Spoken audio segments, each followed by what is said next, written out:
Under the same moon, we share the love. Embracing the differences like hand in glove. Spreading peace and joy, it's a beautiful sight. Together we shine in each other's light. United we stand in love's pure might. Watching the world share in love and light. Hearts beating as one in our peaceful flight. Colors of harmony painting the night. United we stand in love's pure might.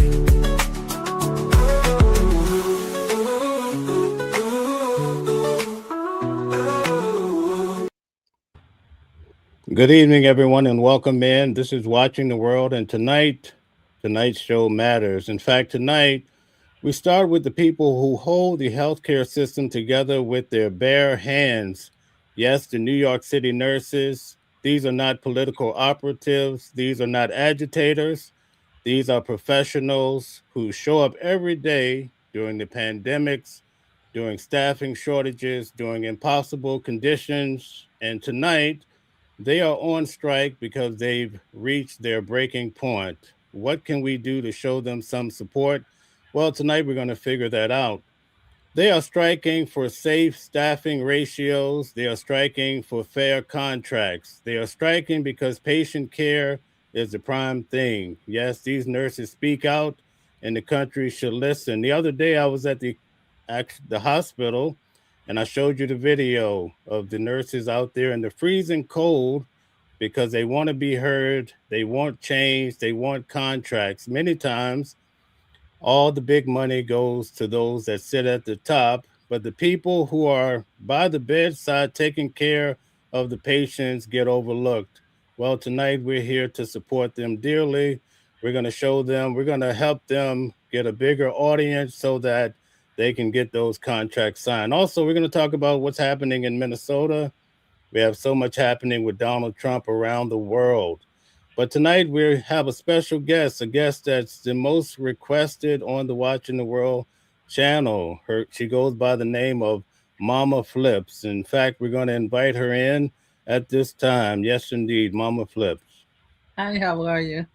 All right, all right. So, how are you holding up in all this cold weather? So far, so good. So far, so good. There's a huge storm that's coming up, so I hope everybody is prepared. Make sure that you guys have your stay home best as possible. Limit your driving and maybe have some salts and everything like that. And make sure you check your family members, especially older neighbors who may need help. So I'm wishing everybody well. This is supposed to be a doozy. What do you think about the 17, 18 inches we're going to get potentially? I think I should stay home.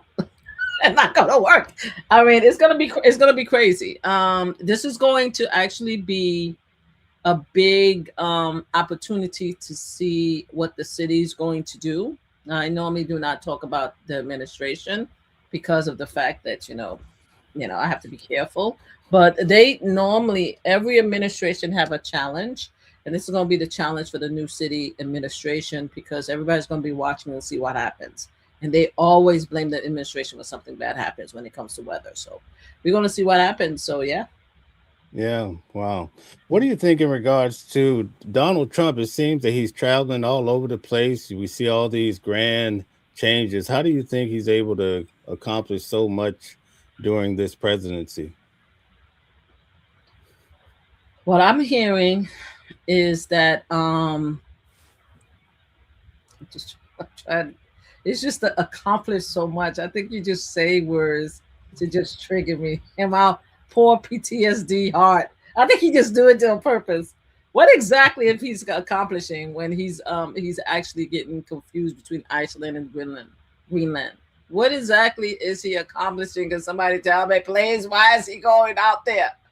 Why is he embarrassing us? Our mega community spent a whole bunch of time talking about how Biden suffered from dementia. Biden was too old to do policies. Biden was too old to travel. He almost tripped up the stairs. He almost tripped down the stairs. He couldn't ride a bicycle. Why is Donald Trump being traveling around the world? This old man needs to sit down and retire. So he's not doing anything except for embarrassing us. I just need to know what's the plan, what's the objectives, why I got this old demented man out there talking a bunch of crap and making a fool of ourselves. I just don't know. He solved 8 wars. He's lowered pharmaceuticals, right? Healthcare. He's making a whole new system. He's made a great deal in Greenland. I mean, he's every day he tells us what he's accomplished. You don't think he's done anything? I haven't seen anything yet. I'm still waiting for my life to be better. I'm still waiting for it. Things are rough. Light bill is high, gas bill is high, groceries is high. The other day, I went to put a sole on my boots. The boots are still in the car. A few years ago, when I had to fix it, it wasn't even a complete sole. It was loose. All the man had to do was glue it up. A few years ago, when I had that done, it was $20. The man charged me $50. $50 to glue one heel at the shoe store. So I'm just asking you, what is it about us now that things are better? How are things better now? Can somebody explain that to me? Because to me, I think things are horrible. Groceries is high, light is high, transportation is high, entertainment is high. Everything is just high, and everybody's depressed. I saw a video the other day, and I'm wondering if everybody agree with me. A black brother was on Instagram the other day and said, you know something? I'm just tired. He said, is it only me? No, on TikTok. He said on TikTok, is it only me or is everybody else tired? Because he said that every time all he wants to do is sleep. And even if he have 8-9 hours sleep, he just wake up tired. And I'm like, you know something? You're right. And I thought it was just only me. I thought it may be lack of vitamins. A lot of people keep telling me to take magnesia. Please, I'm not recommending anything. Get more sleep. And I just realized that we are fatigued with this current administration. Is dragging us down, is depressing us. The oppression of this administration makes us feel exhausted. Some of us don't even want to wake up. We're only waking up because we have to go to work. We're tired. It's too much BS happening. So in answer to your question, I think he's an embarrassment. I think he's making us look silly. I think he needs to retire and go away because he's too old for this job. Just like they said about Biden. Trump is just too old for this job. Thank you for asking. Okay. What do you think about the fact that gas prices are down dramatically? Really? More than half. Yeah. What do you think? Yeah. Where's gas price down? Where? Well, they say in some states. I haven't seen it in New York that much, but no, I haven't seen it in New York either. I spoke to my sister the other day. My sister came here, and you know what? She and her kids, they decided to take Amtrak. You know why? Because they don't want to pay the gas and the toll to come up here to New York from Virginia. And Virginia is a red state. So I don't know where everybody's getting this. Please just tell me. Send me some clips. Send me some clips to show me photos of the price under the Biden administration and the price under the Trump administration. And show me how great it is now. Also send me your electric bill. This woman was on TikTok the other day. As a white tea woman. And I say white tea because that's the social media terminology, but she's a white woman. But they want us to say white tea. And she got a light bill for $598. $598. And she's like, I just got this light bill. She's one of you guys. Just check on your neighbors. Life ain't good out here. Life is rough. Mm-hmm. So when you hear the president talk about his achievements, what do you think that is? You just think he's making it up? I don't listen to him. You see, my anxiety level, because I only talk about him when you ask me questions or when my mom want to talk about him or when he does something asinine as far as napping, going to Venezuela and napping a current president of a country and bringing him into the United States. You see, things like that, when I hear about stuff like that, then I pay attention. But on an everyday basis, I really don't listen to what the man have to say. I can't do it. I just can't. I'm too. I'm exhausted mentally. I have to be able to enjoy life. You understand what I'm saying? We decided as Black women that we're going to take a break. We're going to allow our white Latino brothers and sisters who voted for Donald Trump to take over the world and run it. So in order for me to be able to have some peace of mind, I can't listen to him all the time. I can't do it. If something right now, I'm paying attention to Minnesota and what's going on in Minnesota. I'm paying attention to what's going on with ICE because I want to make sure that it's not happening here where I am, so I could be able to help my neighbors. Then I'll do that. But to sit there and listen to this fool and a presser or his press agent or press secretary or any of his secretaries, I can't do it. Fox, I can't. I can't. I need to be able to live a good life, and I can't do it. So I don't pay attention to him unless it's something crazy, like him calling Iceland, Greenland, and Greenland, Iceland at a big meeting with all world leaders. It's crazy to me. Mm-hmm. Okay, so on Wednesday, I went down to New York City to cover the nurses, New York City nurses. I mean, it was freezing cold out there. So it goes to show how much they really, really want change. Why do you think they have to fight so hard for change in New York City? I think what happens is it's like with every big organization, they don't want to pay you for the work that you do, right? And for many, many years, nurses has been looked down on as a profession. They pay more attention to give more respect and kudos to the doctors, and they don't acknowledge the fact that if it wasn't for the nurses, the doctors wouldn't be able to do what they could do. Nurses are a very important, integral part of the hospital and taking care of patients, period. Whether you work at a hospital or a nursing home, or even you come in, you're a traveling nurse, there's nothing more important than having a nurse. So they just don't, I just don't think they really care about the nurses and the job that they do, and it's very concerning to me because I'm glad the fact that you mentioned COVID earlier, that the fact that the nurses was dead. The nurses couldn't go home during COVID. They couldn't go home. They were what considered essential staff, right? Just like the doctors. It's not as if the nurses could sit home and be like, it's not about me. There's a world crisis. Millions of people are unaliving in the United States of America. You know who was there? The nurses. The doctors was there too. But guess what? I know for a fact. Let me tell you for a fact. No disrespect to my doctors. No disrespect for my doctors. Please, doctors, don't come to me. Don't come at me. I'm going to tell you one thing, and this is honest to God truth. When my mom was almost unalive, because my mom was at a hospital with COVID. I talk about this all the time. My mom caught COVID. She was in a hospital for 6 months, 3 months in a coma, 3 months rehabilitation. Do you know who I spoke to? Almost every hour, the first 3 weeks until we decided that she was going to survive. Because the first week, she unalived 3 times and they brought her back, right? 3 times. Do you know who I spoke to almost on an hourly basis to make sure that my mom was live and she was getting medicine? Was the nurses.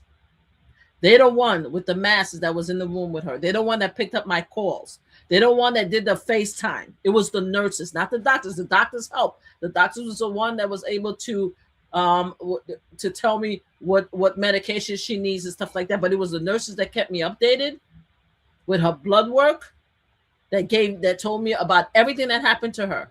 It was the nurses that turned her around, cleaned her, made sure that that they suction her to make sure that she was still breathing. It was the nurses.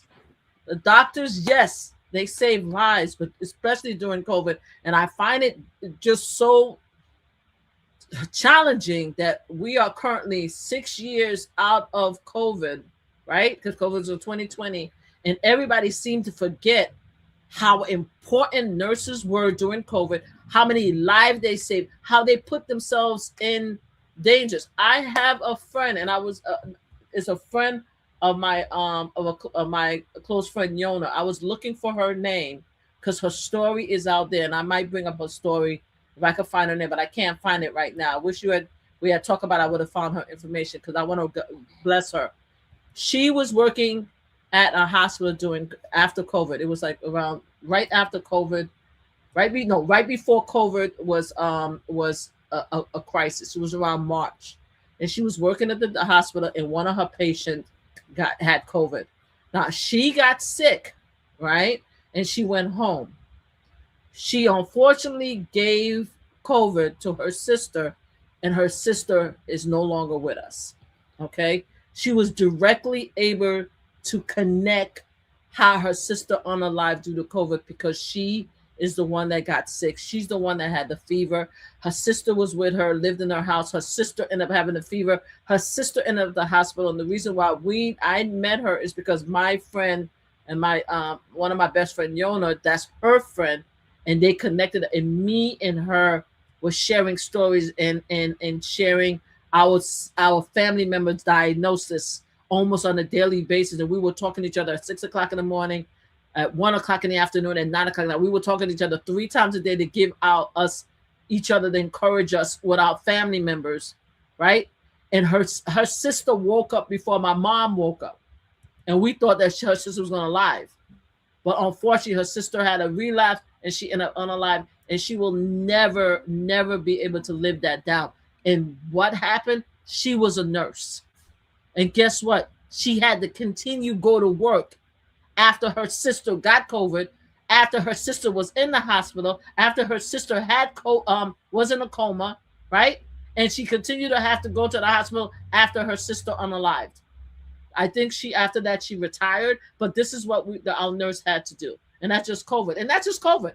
Let's not talk about on a daily basis what they're doing, saving lives, helping people. And don't get me wrong, we know that we have nurses who gave us attitudes. We know that. I mean, I'm not saying that everybody don't know that we had some nurses that gave us some attitude that told us where to go. We know that. But overall, even those nurses are there. They're working hard and they're saving lives. And we need to respect that, and we need to be able to help them to make sure that they get paid enough to survive in this current, and just survive, period. Living wages. I don't think they're asking for much. You see, these organizations, healthcare, these organizations, these hospitals, they're acting like they're trying to get rich off of them, off their backs. That's what they don't try to do. They're trying to pay their rent, like everybody. They're trying to pay the light bill, the gas bill. They're trying to feed their families. Why are they out there marching at 20-degree weathers? Why are they striking? You think they're doing it because they want to vacate? They're doing it because they can't survive with what they're getting. We need to be able to support them, and we need to be able to push for them to get equitable pay, because nurses' salary and doctors' salary is a huge difference. Could you just explain to the audience what it's like just to travel to and from work in New York City, especially if you work at one of the hospitals? Most of the nurses, I'm sure, have to drive, get public transportation. For me, when I travel, I have 3 fares. I have to take a bus to 2 trains in order to get to work on a daily basis where I live. So I can't even imagine how. I mean, I can imagine a lot of these nurses are doing the same thing. They have to pay for their own travel. They're not getting anything extra. I mean, I'm no disrespect to my doctors, but a lot of the doctors, they have cars, or they have, or they, you know what I'm saying, especially if they have, if they're very established, they have drivers, they have cars. You understand what I'm saying? So with nurses, unfortunately, it's very rare if ever you could get to that level to be able to live like the lifestyle of a doctor. I just met a nurse the other day, a great friend of mine. In fact, this weekend we had a girls' weekend, which is a kitchen with a bunch of female women. We get together, we're best friends, and we enjoy and we catch up. One of my friends, nurse friend, came to see us, to meet us. Amazing woman. We were having a conversation and we were teasing each other about our offices, about our jobs. She's like, "Oh, where you work is not difficult." And I'm like, "Girl, please, where you work, girl, you know." But she's a nurse, and she was telling me that even in her position as a director, as a nursing director, she's getting disrespected by another nurse, which is higher than her, and she's been there for 30 years. Do you understand what I'm saying? So they have to deal with the disrespect of their supervisors. They have to deal with the disrespect of the doctors, and they also have to deal with the disrespect of the hospitals and the administration, who don't even want to give them enough for them to live. And it's horrible. A lot of people often say that the hospitals are owned by the Jewish community. Is that just an urban myth, or do you think there's some truth to that? I have no idea. And I try very hard not to pinpoint my Jewish versus my Muslim brothers and sisters, because we're in a hot environment right now. So I have no idea who owned. Right now, everyone is alleging that the Asian Indian is owning everything right now. So we don't know, right? But at the end of the day, whoever owns these hospitals are the ones that, and it's funny because the hospital, and now that you mention it, the hospital that my best friend's friend was talking about is being taken over by, it sound maybe because the name is changing, it might sound like it's a Jewish name. I'm not 100% sure. It's because you said it, I'm like, oh my God. But the fact is, whoever is taking over the hospitals, they're not paying the nurses enough. You know what I mean? So it doesn't matter whether they're white, black, Jewish, Muslim, Asian, Indian, none of them is paying their nurses enough, and they need to do so. You think it's just a New York thing? Or you think it's national, worldwide? I'm not sure if it's national, worldwide. I mean, well, I shouldn't say I'm not sure. I know that especially during the COVID period, a lot of people was unaliving, and the reason why they were unaliving is because they were, because the lack of nurses. And I know during the COVID administration, the year we were under COVID, there was a lot of nurses that was leaving the blue states and going to the red states, the rural states, to offer support and help, because the nurses was overwhelmed. They weren't getting the support that they needed. So I remember that distinctly. So yeah, so I just think the fact is that nurses underpaid, underappreciated, and there's a lack of nursing. And the reason why there's a lack of nursing, I'm a part of a board where one of my board roles is to advocate for individuals, because we changed their name, that suffers from mental illness. So I'm part of a board called the Board of Visitors. And my facility, which I think is a great facility, they're having a difficult time in actually getting nurses to provide support to our individuals at my hospital. I mean, it's hard to get them. And then when you get a good nurse, they promote them so quickly, and then they move on to somewhere else, because the nurses are not being paid well enough. When we ask as the Board of Visitors, why are we having so much difficulty in providing support and hiring, they say it's because of the pay. They're not getting paid enough. So it's always been the thing.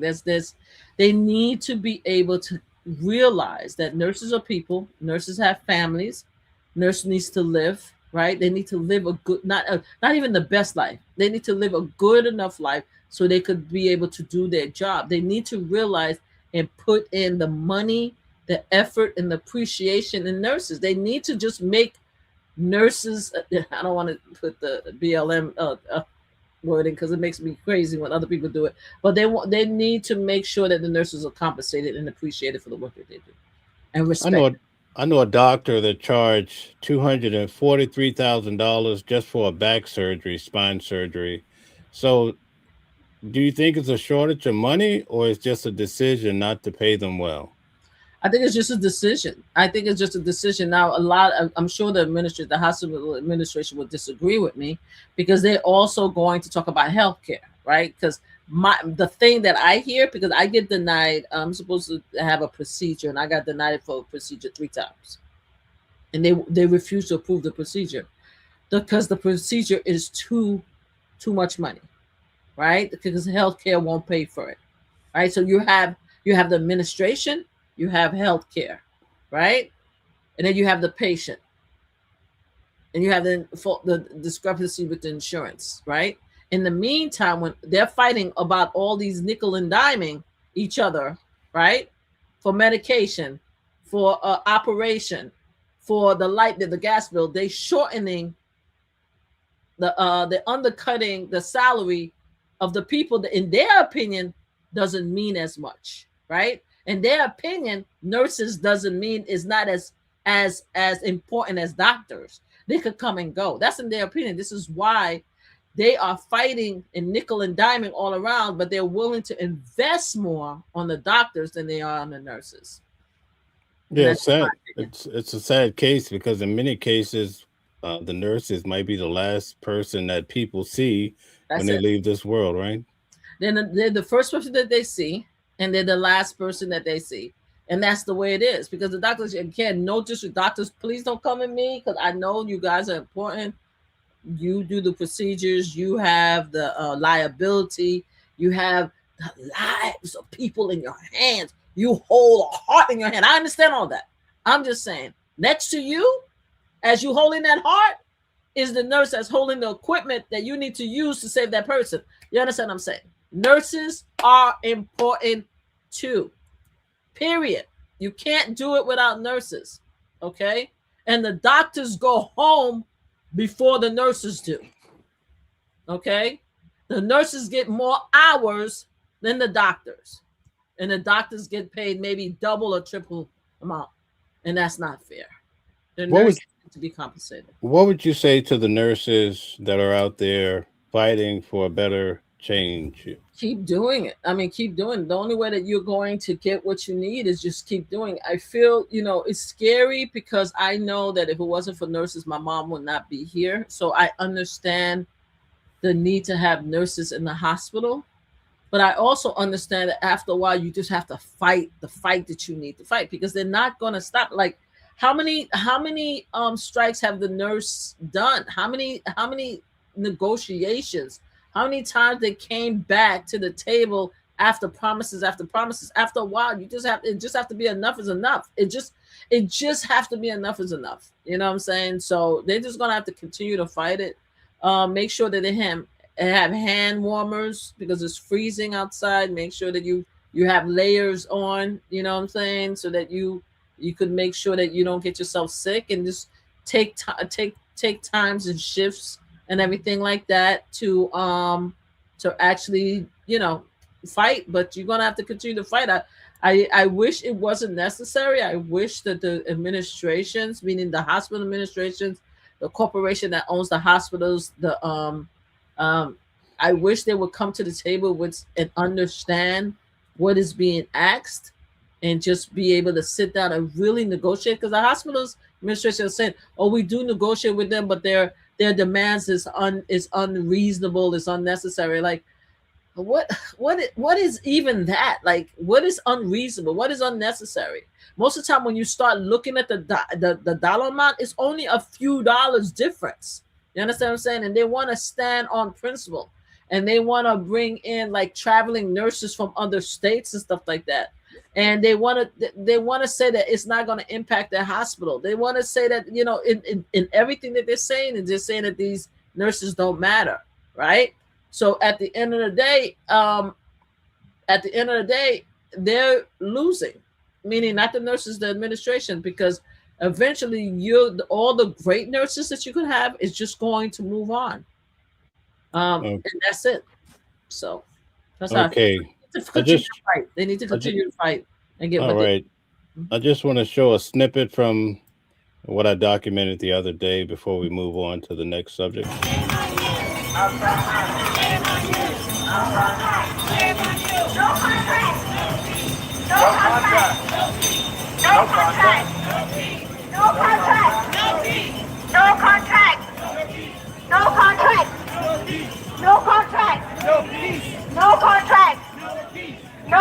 So 20-degree weather out there, and they have to go through this when they could just be easily treated much better.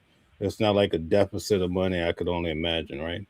That's how I feel. I mean, and the thing is, a lot of them is working without contracts. Because I did hear that there were some negotiations that was accepted by some nurse, and they're either in Some of them has returned either in the middle of finalizing the contract or because they had a negotiation, they had a deal, but the contract still hasn't been signed. So sometimes that happens. It's like they agree to a contract and then sometimes the contract doesn't even get signed. It just get delayed.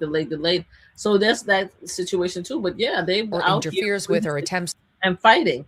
They're fighting and they're for to live a better life. That's what they're fighting for. So I wish them all the luck in the world. I think that they need to continue to fight, and I need the administration, the corporation, the hospitals need to come to the table and give them something that they deserve. All right, that's amazing. I want to move on now and talk about this whole situation with Don Lemon and out in Minneapolis where they went into the churches. I heard today that two individuals were actually arrested by the FBI. Mm-hmm. But I want to show you some of this footage here and see what you think about it. Okay. with breaking news this morning that the FBI and Homeland Security investigations team have made arrests over that outrageous ICE protests. It was terrorism at City's Church in St. Paul, Minnesota on Sunday. According to FBI Director Kash Patel, Nakima Levy-Armstrong, Enjoy Prison, and Chantil Allen have been taken into custody for violating the FACE Act. That was really fucking dumb. That was stupid ass behavior. I love that you put it on camera. Thanks for inviting your pal Don Lemon and your BLM pals, I know you're members of it, to put it all on camera. I know you really wanted fame. In fact, you wound up with infamy and some criminal problems. So terrific for you. The FACE Act is the federal law that makes it a crime for, quote, whoever by force or threat of force or by physical obstruction intentionally injures, intimidates, or interferes with or attempts to do those things with any person lawfully exercising or seeking to exercise the First Amendment right of religious freedom at a place of religious worship. So it's basically if you, by physical obstruction or any sort of force or threat of force, interfere with somebody who's trying to pray, you're effed. Okay? We've got video of Armstrong being taken into custody. This photo here was posted by Christy Nome. Look at her. I'm thrilled. This is a great moment. Let's just sit, shall we, and look at this large, unhappy woman with her hands. Yeah, they're handcuffed, right? They're handcuffed behind her back. I love it. Not so fun now, is it, Nakima? Who's the disruptor now? I hope you love the county jail. I can't wait to hear how it goes for you. Look at her. She was so sure of herself. She was so proud of what she was doing to those Christians minding their own business, trying to pray. She's a BLM agitator. She's used to Minneapolis, where all you have to do is say George Floyd and they give you a pass, especially if you're a fat black woman. Well, those days are over. So what do you think about this whole situation so far? Can you tell that skinny skank to keep her mouth off of black women? And I hope that she sees this so that she could come at me with that big fat black comment and see if I don't tell that skanky, nasty heifer off. First of all, she lacks intelligence. She's a freaking idiot. Do you understand what I'm saying? And she needs to check herself. She seemed to forget that she's a skank, right? She seemed to forget that we saw her picture. Do you have the picture of her that she took at CQ where she thought that she was sexy? She think that she's so cute. Would you like me to share the picture? Because I can bring up the picture. Do you have the picture that we can show the audience while we talk about her? Because since she want to talk about the black female, we need to have her picture next to this picture also. Can we have both the pictures up, please? Can we have both of the pictures, or would you like me to show? If you want to share it, you can. All right, let me share this picture. Why don't I share the picture so we could talk? Since she wants to talk about somebody, why don't we share this picture of Megan? Give me 1 second. Let me share this one. While you're pulling that up, do you think it was wrong for them to go into the church? No, I don't think it was wrong for them to go into the church. I don't think it was wrong for them to go to church because they didn't think it was wrong for them to go into the Capitol. You see how that works? You see, they felt that it was their right to go into the Capitol and interfere with a legal proceeding that has never, ever been questioned. They felt it was okay to hurt and unalive police officers, right? That's what they felt. They felt it was okay to spread feces on the wall of the Capitol, right? That's what they felt. You understand? When they feel that it's okay for them to express themselves, to use their First Amendment right to express themselves, then it's okay. No, we should not say nothing because it's up to them, because they own everything. They rule everything. They know better, right? But when it's us, and I forgot to click Instagram. Sorry, Instagram. I just realized that I didn't do Instagram. But anyway, when it's us, though, we're wrong. Everything we do is wrong. Everything we do is about being a sheep, about being disrespectful and stuff like that. That's the problem that I'm having with our community. You know, with the MAGA community, with the brothers and sisters of the MAGA persuasion, of the Republican persuasion. You guys are hypocrites. You are hypocrites and you are crybabies. That's what it is. You understand what I'm saying? You guys could actually have the nerve. And then let's talk about Megyn Kelly, because Instagram, welcome in. We're talking about Megyn Kelly, right? This woman was a crybaby when Donald Trump dragged her behind, right? After the debate, where he said that she was leaking all over the place. She was crying. She was terrorized. People were chasing after her. She had to call her boyfriend, her husband, the Fox News to send a message to leave her alone because she's crying. And then she had the nerve to be talking about a big fat black woman with your skinky, skanky, skinny ass. Let's show her a picture. Let's show her a picture. So everybody can see what kind of skank this woman is. Hold on. Let's show her picture real quick. Why don't we let me just show Megyn. Megyn, why don't we do this? Since she wants to, let's show this then. Since she wants to talk about big fat women, why don't we share this with her? Are you able to bring it up? 1 second here. Let's talk about her. She thinks she's sexy. She thinks that she's sexy. She did this photo shoot for CQ, right? An article. And guess what? When she was reporting on Roger Ailes, Hey, because we have a shall right? we? When she was reporting on Roger Ailes, it is shown that Roger Ailes threatened to release that picture of her to undermine her saying that he sexually harassed her. Right? It is reported.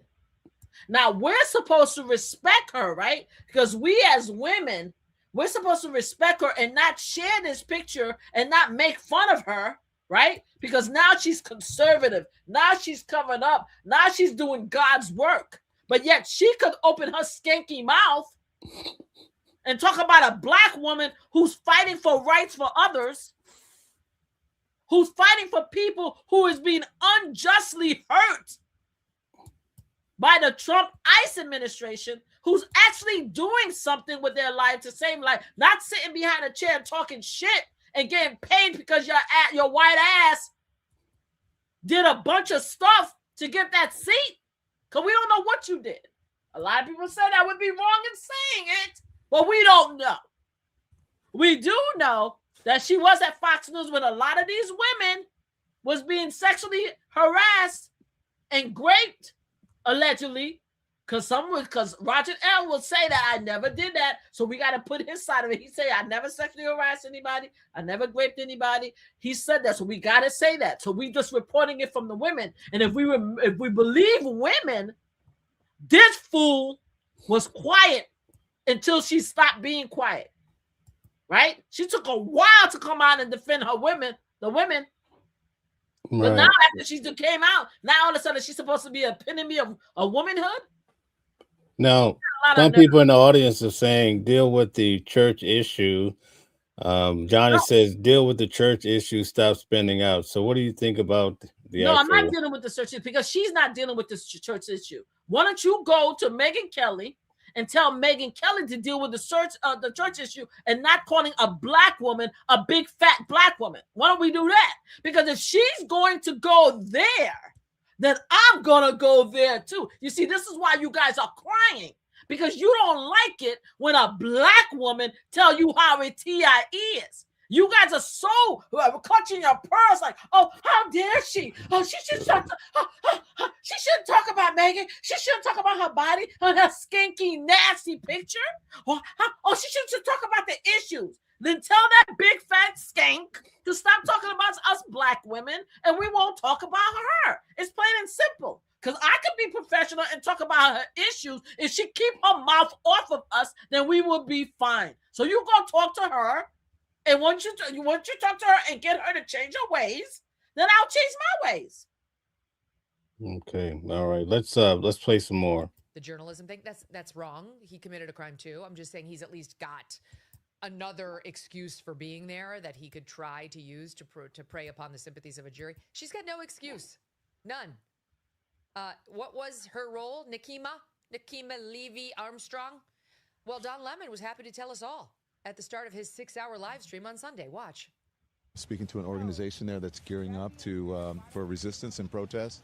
I've been pleasantly surprised to see the community coming together. Diverse community. If you see this, when we first pulled up, we're like, wait a minute, which operation are we at? And as it turns out, because we're like, well, this is kind of MAGA coded, right? Saw the American flag or whatever, but these are resistance protesters. They're planning an operation that we're going to follow them on. I can't tell you exactly what they're doing, but it's called Operation Pull Up, and it's Nikema Armstrong, and she has been doing this since George Floyd, Dante Wright, and others, we know, where they surprise people, catch them off guard, and hold them to account. And so that's what we're doing here. And then after we do this operation, you'll see it live. And these operations are surprise operations. Again, I can't tell you where they're going and where we're gathered right now. But he knew. Don Lemon's not always the most reliable reporter, but luckily Ms. Armstrong spoke for herself. Watch. Tell us why you're doing this. This is Operation Pull Up, more of a clandestine operation. We show up somewhere that is a key location. They don't expect us to come there. And then we disrupt business as usual. So that's what we're about to go do right now. It's wonderful. This is great stuff. I'm sorry, but like Harmeet Dillon must have been like just popping the popcorn watching this. We go to a clandestine location. We know that Don Lemon knew it was a church. He's on camera in his car saying it before they got there. She, of course, knows that it's the church because she organized it. She says we're intentionally going someplace where they do not expect us to disrupt. Okay? Because later she would try to suggest to CNN, like she was just there. She was like basically a churchgoer. Okay? She's on camera with Lemon. We're going to a clandestine location. They do not expect us. We're going there with the purpose of disrupting them.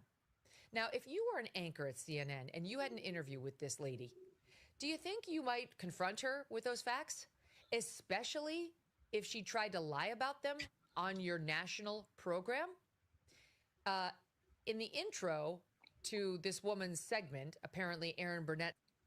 All right. What are your thoughts on them going into the church and protesting? You think they had a right to do that? I think they have a right to use their First Amendment right any which way they feel like it. Because as I said, the MAGA communities, not only did they go into the Capitol, they have gone into MAGA actually went into several houses and attacked people. Nancy Pelosi husband, by the way. They also have gone into Congress, council members' offices. They also has attempted to get into several political events themselves. I could tell you that during the DNC convention, they tried to get into the DNC convention hall while Kamala and all of the leaders of the DNC was there celebrating Kamala. So whatever is good for the goose is good for the gander. Now, they're talking about the FACE Act. Apparently, the FACE Act prevents There is a law that is not normally, DOJ normally do not pursue this law, and hasn't for many years. But apparently, the FACE Act actually prevents people from attacking or approaching or going into like different facilities. Most of the time, it was used for by pro-life advocates, right? It was used against, if pro-life advocate caused harm, they would be arrested and persecuted through the FACE Act, right? It wasn't used for many, many years. We see now, we still see pro-lifers in front of healthcare facilities. They still trying to interfere with women trying to get their healthcare services, right? And nobody's stopping them. Nobody's arresting them. If they could get inside of these facilities, they have been known to go inside this facility to try to get these women out. They've been known, these advocates has been known to pretend that they are seeking services, and they will go inside of these facilities with pictures of alleged unalived babies and stuff like that. So, and DOJ has not gone after these people at all for many, many years, right? You also have people who has gone to different churches and spoke politically at these different churches. And no, DOJ has not gone after them. But because this particular priest was helping ICE, now they're arresting protesters. And here's the interesting stuff. The black women, apparently they're only, and I'm waiting for them to arrest, if that's the case, I'm waiting for them to arrest the white teen people that was there inside there too. Because according to my understanding right now, I don't know if there's been additional arrests, but according to my understanding, they're only arresting the black and brown. So where is the white tea people that was inside also? And I appreciate my white tea brothers and sisters that was advocating, but if we want to be fair, did they arrest them too? And now with this fool, let me tell you what she ended up doing, because I sent you the clip. This is just one clip. She spent a whole segment talking about how Don Lemon was going to be arrested and was going to be imprisoned, right? It was shown. Don Lemon did a show today that says that the judge refused to sign off on the DOJ arrest warrant. I mean, DOJ case today. As of today. She spent a whole thing talking about how he's going to get arrested, how he committed a crime, and it just proved today. If you go, I will share it with you real quick. I'm not going to play it because I don't know if Don Lemon is going to, cause us to. Hold on one second. If you're going to get a strike, but I'm going to show it to you real quick so maybe you could see it. I'm going to stop sharing this and go back in so you could see. Don Lemon was talking about it all day. Don Lemon was making a joke out of her all day. Don Lemon was like, yo, what the hell is wrong with her? Why isn't she intelligent? They were talking about how she is not even intelligent enough to realize that the case that the judge, and I just shared it to you so you could. I'm not gonna play the clip. You could just show it, show the title. And people could go see it.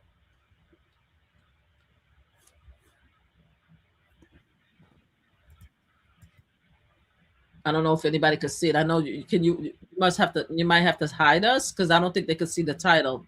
There you go. Thank you. Right there. Don Lemon just explained how they sat there listening to all the Fox News talking a bunch of yin yang about how he's going to be under the jail and everything like that. And they just today, the judge refused to sign it. The judge refused to allow the case to move forward as of today. The case is still open right now, but the judge said no. There's no viable evidence. He's refused the DOJ case. And that's the first judge. So now what they're going to have to do now, they're going to have to now go back and come up with another reason why this case can move forward. So she, right now, as of now, she's looking like a complete ass, going crazy. Because the fact of the matter is that this Don Lemon, the fact of the matter is that Don Lemon, so sorry, guys. Don Lemon is a reporter. Just because he's not currently with CNN or another entity, he's a reporter. Now, Don Lemon is in New York, is a New Yorker. New Yorker has a huge liability for reporters. Let me see if I can bring that up for you real quick. Sorry. Give me a second. Let me bring it up to you real quick. Give me a second. And while you're doing that, let me ask you this. If you were there, would you have gone inside of the church? Yes, I would have. To cover the story, I would have. In fact, I'm thinking of going to a MAGA church now just to see if the DOJ is going to arrest me. Really? Mm-hmm. Even with the FACE Act and so forth? Yep. I am really liability. Hold on. Because one of the things that they said, insurance against a lawsuit. I want to see if I can bring it up for you. You know why? Because one of the things that they said is that insurance protect against lawsuit involving defamation. Particular. Okay, good. I want to show you this. It's very important. One of the things that I found interesting, because Don Lemon actually had a lot of his fellow reporters there, and they were talking about the fact that we as reporters, because you and I is in it too, right? I know I'm a lot more aggressive as far as my demeanor, as far as reporting, but both you and I are what is called independent media right now. We have a whole segment that we are independent media because legacy media failed us. And a lot of legacy media are turning into Fox News. They're not telling the truth. So it requires people like us who are street level, who's going to speak our mind and tell us our opinion. People don't have to agree with us, but at least we're going to show by example, by evidence, by receipt, what's actually going on the ground. We don't have a boss to talk to us about some bullshit for us to lie to our community. You understand? We're going to tell our truth. And that's what Don Lemon is doing, but with him, he's still an actual journalist. He went to school. He's a credit journalist. And as a result of that, I can't wait to see how they think they're going to take away his journalist privilege, because I think he still have a press pass, right? And have him arrested and have him go to trial. This is why the judge, in my opinion, throughout the case is not taking on the case. He went there to report on the case. He wasn't there as a protester. He was there to report on the case. And not only that, he spoke, he questioned not only the protesters, he questioned the priest himself or the pastor or whatever, whoever run the thing, because I don't think he's an actual religious man anyway, because any person who served God, who is a spokesperson of God, would not be allowing ICE to hurt people in his churches. So I think that he's a charlatan. I think he's a devil with a priest cloak. That's just me. Anyway, he spoke to the priest. He spoke to the churchgoers. He spoke to everybody. He interviewed everybody. That's what a journalist do. You understand what I'm saying? So let me ask you this question though. They started their service. They had prayer, and then after the prayer, they started their protesting, and I think that's when the interviews happened. So, would that be disrupting the service? And if so, would you still participate? Who are we talking about? The protester? Or are we talking about Don Lemon? Either or. It all happened kind of around the same time frame. Their services had started, and they gave prayer. And according to the lady that was arrested, she said they waited till the prayer was over, and then they stood up. And then all of the interviewing happened in succession. So what do you think about that? I don't think anything was done wrong, especially if we're talking about Don Lemon. I don't think anything was done wrong by Don Lemon. Okay, people could take homage to what the protesters did. That's up to them, because everybody have their say. Just like I disagreed that the Capitol rioters used the First Amendment right to go in there and threaten the VP Trump vice president to unalive him. I don't think that they use the First Amendment right the proper way, but they just seem to disagree with me and think that they had the First Amendment right to do all of that. I'm saying, in light of that, I'm saying that the people in the church had the First Amendment right to go in there and protest. They didn't damage anything. They didn't try to unalive anything. They didn't beat up the priest, the pastor. They didn't beat up other churchgoers. They were making a statement, and I think they have the right to do that. What's good for the goose is good for the gander. MAGA community cannot, I refuse to accept the fact that MAGA community wants to now, after they spent 10 years of making our lives miserable in order to support their king, to tell us that since we're using their technique, because let me tell you something. One thing I gotta tell MAGA, that did some bullshittery, but you guys got your guys in, right? Y'all did some effed up stuff, but it worked. Now that the Dems decided to play by your playbook, we're no longer going high when you go low. We're going to hell now. Don't cry. Don't cry. Because you taught us a valuable lesson. Do you understand what I'm saying? So every technique they've used for the 10 years, people are now using it now. They're learning, they're evolving, and they're crying. Don't cry now. Don't cry now. Donald Trump said it was disgusting what they did by going into that church. Yeah. Has anybody chosen? I think, in my opinion, I think that Donald Trump stepping foot into a church is disgusting. I think his very presence in a church is a threat. And I think that Donald Trump should face the face act every time he steps into a church, because I feel threatened. I feel scared for the people in the church, to be honest with you. So he doesn't know what disgusting is, because he's the epitome of a disgusting person.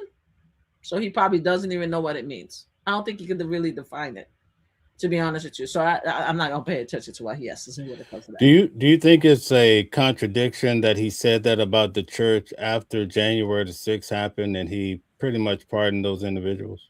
Of course. What about, I heard the other day he just pardoned a bunch of other criminals.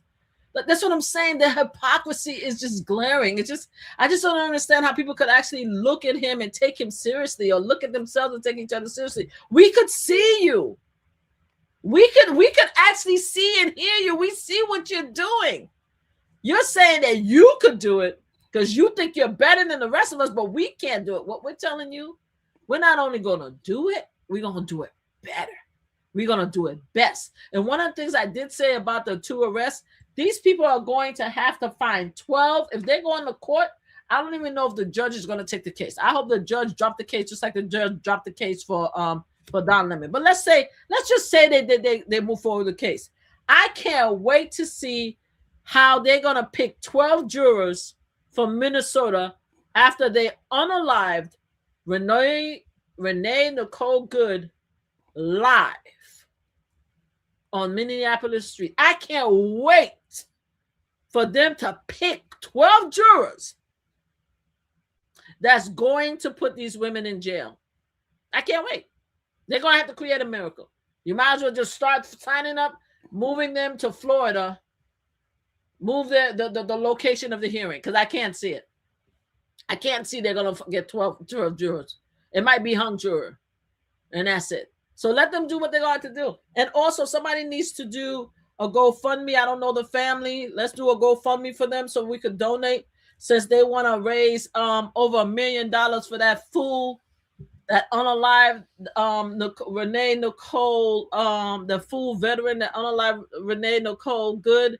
He got $1 million now. Why don't we just start raising money for those 2 advocates so that we can help them? You understand with this case? People are saying lock Don Lemon up. They want him locked up now. What do you think? Because y'all crying, baby. Y'all crying. Y'all hate a small black man, right? Because he made y'all cry, right? He made y'all cry because he made you look stupid, right? He made that priest look stupid because he went there and he showed how the priest is a hypocrite. Because God says to help your fellow man. What part of him helping ICE hurt, nap,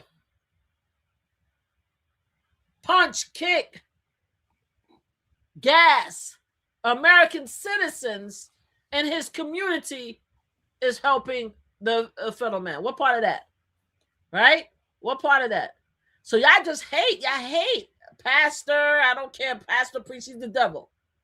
That whoever is running that church is not a religious person. I call him a devil in sheep clothes. That's what I call him, right? What part of that show that he's a man of God? You guys are just pissed off because Don Lemon showed this fool for what he is. A hypocrite, a liar. And I hope he loses church. That's how I feel about it. Okay. Let me ask you this. Don Lemon said he's a Christian. Do you think it would impede upon his practices to actually go into the church the way he did, or you think it was the okay? fact is that Don Lemon, from what I see, Don Lemon went in there. He didn't go in there as a protester. He started outside. He went there to tell the story about what happened to Minnesota, right? He does other stories. This is not his first time. He travels and he tells stories and he allows people to express themselves, to tell them what's going on. So it's not as if all of a sudden he decided, just like what's his name? Nick, what is his name? Nick Shirley. What's that fool name? Nick Shirley, yes. Yeah. It's not like Nick Shirley who picked up a story out of his ass and decided to attack Somalian people. Don Lemon been doing this for many years. He travels around. He tells human interesting stories, right? So he went there. He was outside. He spoke to the protesters. He spoke to the priests. He spoke to the churchgoers. He asked them questions about what's going on. He went inside and he continued to cover a very important stories that happened in Minnesota. That's what he did. Whether he's a Christian or not, whether he's an atheist or not, whether he's a Muslim or not, whether he's a Catholic or not, whatever he is a journalist, just like you and I. We report on things. And if there was something that was going on in a church and I felt that I needed to report it, I would go there and I will cover the story. And let there be an issue that happened in church in New York and see if I don't cover it. And life. I want to switch gears back to the nurses again. I want to ask you a question. Do you think that the common New Yorker care about what happens with the nurses? I think I'm freezing. Do you see me frozen? Should I come in? Yeah. Right, maybe you should go out and come back in. All right. Yes, all right. So while she's going in and coming back out and so forth, I want to thank everybody who's in the audience. I want to go through some of these comments like we typically do while we wait on her. Chris says, do your research. I won't use the name calling. You're still frozen. Let's see if I can help you out. Okay, good deal. Pretty Thing says, if it wasn't for him, they wouldn't have evidence. So I just want to give everybody a briefing on what we're discussing tonight. On Wednesday, I went down to New York City and the nurses were out doing their strike because they're looking to have the contract signed. They're looking for a better solution, changes. Put a 1 in the chat if you think that more should be done for the nurses, especially here in New York City. And in fact, throughout the nation, or put a 2 if you're not so concerned. Let's see where everybody's head is. Now, keep in mind, folks, that these individuals, they were out there in 20-degree weather. You guys saw me out there as well. It was hard to just keep your fingers and your feet warm. So it gives some evidence and it gives you an idea of what they're really going through. But the sad part is, even though I saw people supporting and honking their horns, I did see some people from the community, religious people, that's all I'll describe them as, is actually taking pictures and laughing, and I wasn't quite prepared for that. In fact, it's on the video. I actually was able to catch it on camera. But it goes to show the difference of mentality. You have people out there fighting because they want to take care of their families. Just imagine when you go through a serious event in life, such as a surgery. I remember when my mother passed away in 2001, I remember the nurse told me, she said, you need to go in there and tell your mother it's okay to let go. And I didn't know what to do. I was there, was so distraught. But, the nurse was able to, after seeing so many events of the sort, she was able to give solid advice on how to deal with a very tough situation. So the nurses are so valuable. And that's why here we want you guys to share if you can, share the short that we have in regards to the nurses. We want to get as many eyes on it as we can because we live in communities where people at the top don't always take care of the people who support the patients, especially people who are fighting these tough health battles such as cancer, diabetes. For whatever reason, the hospitals are full of people, and it's the nurses that keep them going. Also, think about your personal family. How many nurses do you have in your family? How many home health care aides do you have in your family? I would imagine that most of you would say you have quite a few. So, wherever we can support these valuable individuals, we definitely want to do so. We have Mama Flips back, but please try to. I'm going to post the short video. Try to push it out as much as you can to bring light to the occasion. Here's Mama Flips back. Okay. Thank you. Sorry, I had to shut off a lot of the links that I had coming in. So I'm back. What kind of nonsense they were talking about me when I left? Oh, I don't think anybody said anything too much about you. Oh, somebody was saying that they don't want to call me name. Again, let me make sure that everybody understands what's happening. The only reason why I call Megyn Kelly name and I brought up the picture is because she called the advocate that was arrested a big black fat woman. Let me tell you something. I'm a big black fat woman. And if she feels that she could come out of her face as a white T woman and disrespect an advocate, because she didn't need to go there. She could have just said the advocate is arrested. They deserve it. And she could have pushed her narrative. But the fact is that she had the sucking nerve to actually be talking about describing, disparaging this advocate, especially during a time when they got arrested. That leads me to believe, since she wants to go low, I will go to hell for my black sister. So don't come at me and think that, oh, I'm just calling names and I'm being mean. Talk to Megyn Kelly. Tell her to check herself, be professional, be respectful, and I will be in kind. Because if not, every name she called a black woman, I'm going to have 10 names to call her. And I'm only sticking to her. I haven't even gotten to her family. Okay. And I know that too. Paul Warner says Don Lemon was also interrupting the services. Facts. How was he interrupting the services? According to my understanding, Don Lemon came there with his mic to report on what happened, right? Do we have any video? Again, I'm stuck. I'll be back. Sorry, guys. I don't know what's going on today. Be right back. Okay, so am I here? Yeah, you're here now. Just keep going. I don't know what's going on. All right. According to my understanding, Don Lemon did not do anything wrong. If anybody else, I'm sorry, guys. If anybody else could come back. Okay, so she's having some technical difficulties. I'm going to go through some of the comments until she comes back in. Louis, nice to have you here. Thank you to everybody. Please hit the like button, share, and subscribe to the channel. Louis says he's not a journalist. This is exactly why people don't trust legacy media. He has a clear bias. Real journalists just report the facts, not give their opinion. Thank you, Louis, for that breakdown in regards to Don Lemon. Okay. Eric says the difference is it wasn't a house of worship, fool. Okay. Maybe you could expound on that a little bit more. Let's see. It wasn't a house of worship. It was a church, and I think they classify the church as a house of worship. And according to the law, and that's the reason why these individuals were arrested, you cannot interrupt the church. And I think when it comes to the KKK law, basically it was to keep them from interrupting the black churches back in the day while they were trying to worship. Okay, so that's where that stems from. And now they're hitting not Don Lemon, but the other two individuals, although he has been, I guess, notified that he could be on the hot seat too. Chris says, don't Lemon, who cares? He smells like, oh my. Yeah, we can't say that on YouTube, guys. Let's see. I can't read that one either.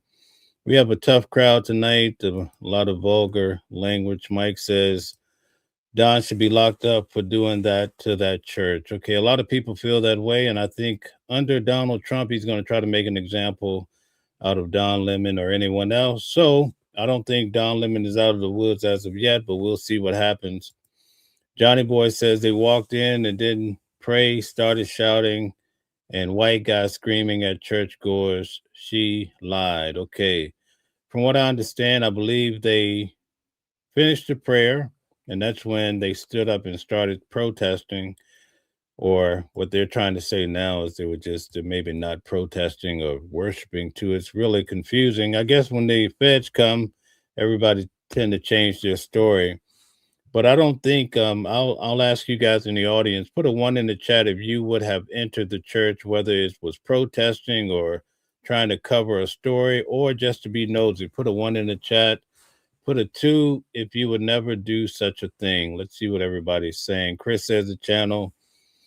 Okay, very good. Mr. Danger says the thing that's special about doing this at a church because they are supposed to be sanctuary, universally accepted. Okay, I can understand that. I don't think I would have went into the church. That's just me, especially now. Okay, so most people are saying in the audience they would not have gone into the church. Okay, all right, I understand that. So far, we don't even have one at all. So everybody's saying they would not have gone into the church. One shot, one thrill says MAGA will never stand down to weakness. Okay, so we have MAGA in the house tonight too. Okay. Mama Flips is really going in. We're waiting on her to come back. David says it's terroristic behavior to go inside the church like that. Okay, all right. Not everybody feel that way, obviously, but now we're starting to see the big difference. Now that people were actually locked up by the feds today. Let's see here. Eric says, I was referring to when she was saying the January 6th event was equal to it. Okay, I understand. So you don't think it was equal? I think based on the president, I don't think he agrees with that. I think the president is agreeing with you. Okay, let's see. Mama Flips is not being allowed. Not sure what's going on here. All right, so at this time, I'm going to try to touch base with her. Okay, she's back now. Let's see. All right, let's see if it works out now. Okay. So while you were gone, I had asked the audience to put a one in the chat if they would have entered the church and put a two if not. And most people said they would not have gone into the church. Contrary. Okay, we have a few ones. Just so far, we have maybe 3 ones. So they would not have gone into the church like you said you would have. No, I would have gone into the church if I was covering the story. I want to make sure that we understand each other. I normally do not go inside of a facility, and I normally do not go into a facility. I don't know what's going on that I keep getting stuck. Can you hear me? Nope, you have no, can't hear you. I'm not sure what the issue is with your internet. I don't know what the issue is either, unless somebody's reporting me. Not sure what's going on. I don't know either. Hold on. I'm not sure if anybody's reporting me.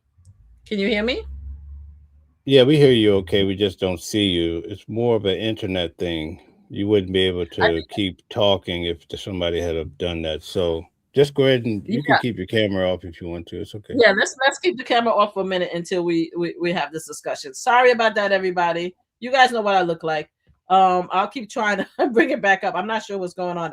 We haven't had this problem before, and I shut off everything, so I'm not sure why. But anyway, so let's talk about it. I normally I've done a lot of work. Right? Can you hear me? You can't hear me? Yeah, we can hear you okay. Okay, I've done a lot of advocacy work, so I've never myself gone into a building.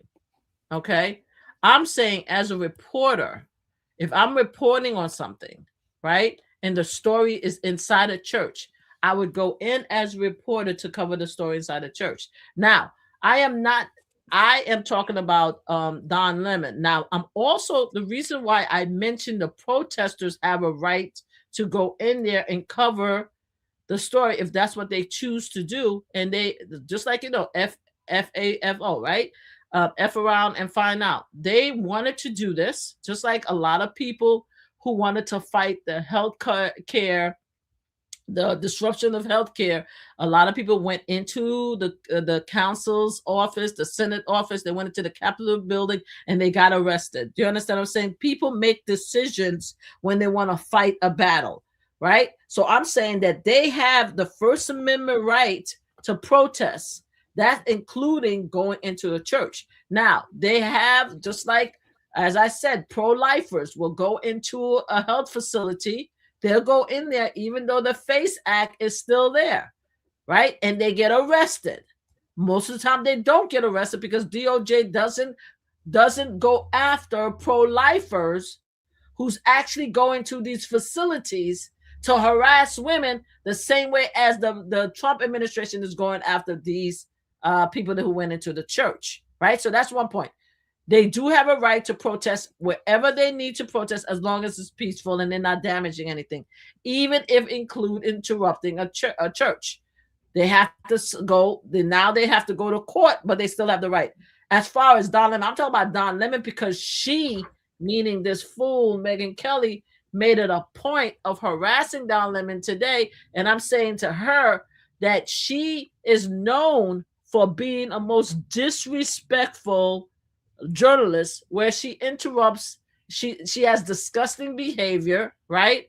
And the fact that she could actually look at us in the camera and talk about Don Lemon, to me, is outrageous. And the fact that she know that people harassed her and Donald Trump talked about her after the debate, saying that she has stuff coming all out of her body fluid, and she felt so hurt and offended that she needed her bosses to call Donald Trump and tell him to stop. For her to now forget that this happened to her, that Donald Trump talked about her like a dog, for her to come out and talk about a woman who's being arrested and call her a big black woman, a big fat black woman, is disrespectful. She has no ethics at all or no moral, and that's Megyn Kelly. So that's what I'm talking about. So I'm talking about two things, right? Don Lemon has a right as a journalist to go into that church and cover the story. I stand on that. Just like if I had a story to cover, I would go into the church and cover that story, period. Well, stop. Listen, right? it's a little tricky because in this video, which we're going to get back to, she shows how Don Lemon ahead of time basically knew that they were going there for a purpose. And he said he did want to get the story, but I think it's just a little sketchy. I'm not sure how it's going to play out, but it's not so clear cut is what I'm saying. So I want to just show this again so people can understand why you were pretty much putting the pedal to the metal tonight. Let's play it. Who's the disruptor now? I hope you love the county jail. I can't wait to hear how it goes for you. Look at her.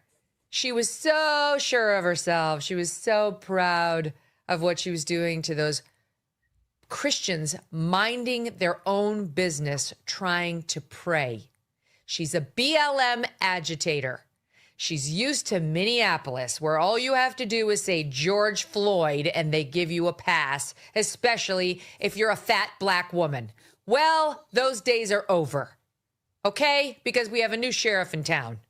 And his name is President Donald Trump, who plans on enforcing federal laws, including the Klan Act and the FACE Act. She's being charged with a felony.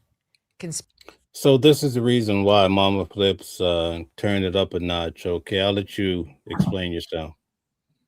Thank you. Thank you so much. Let me see if the camera will work real quick.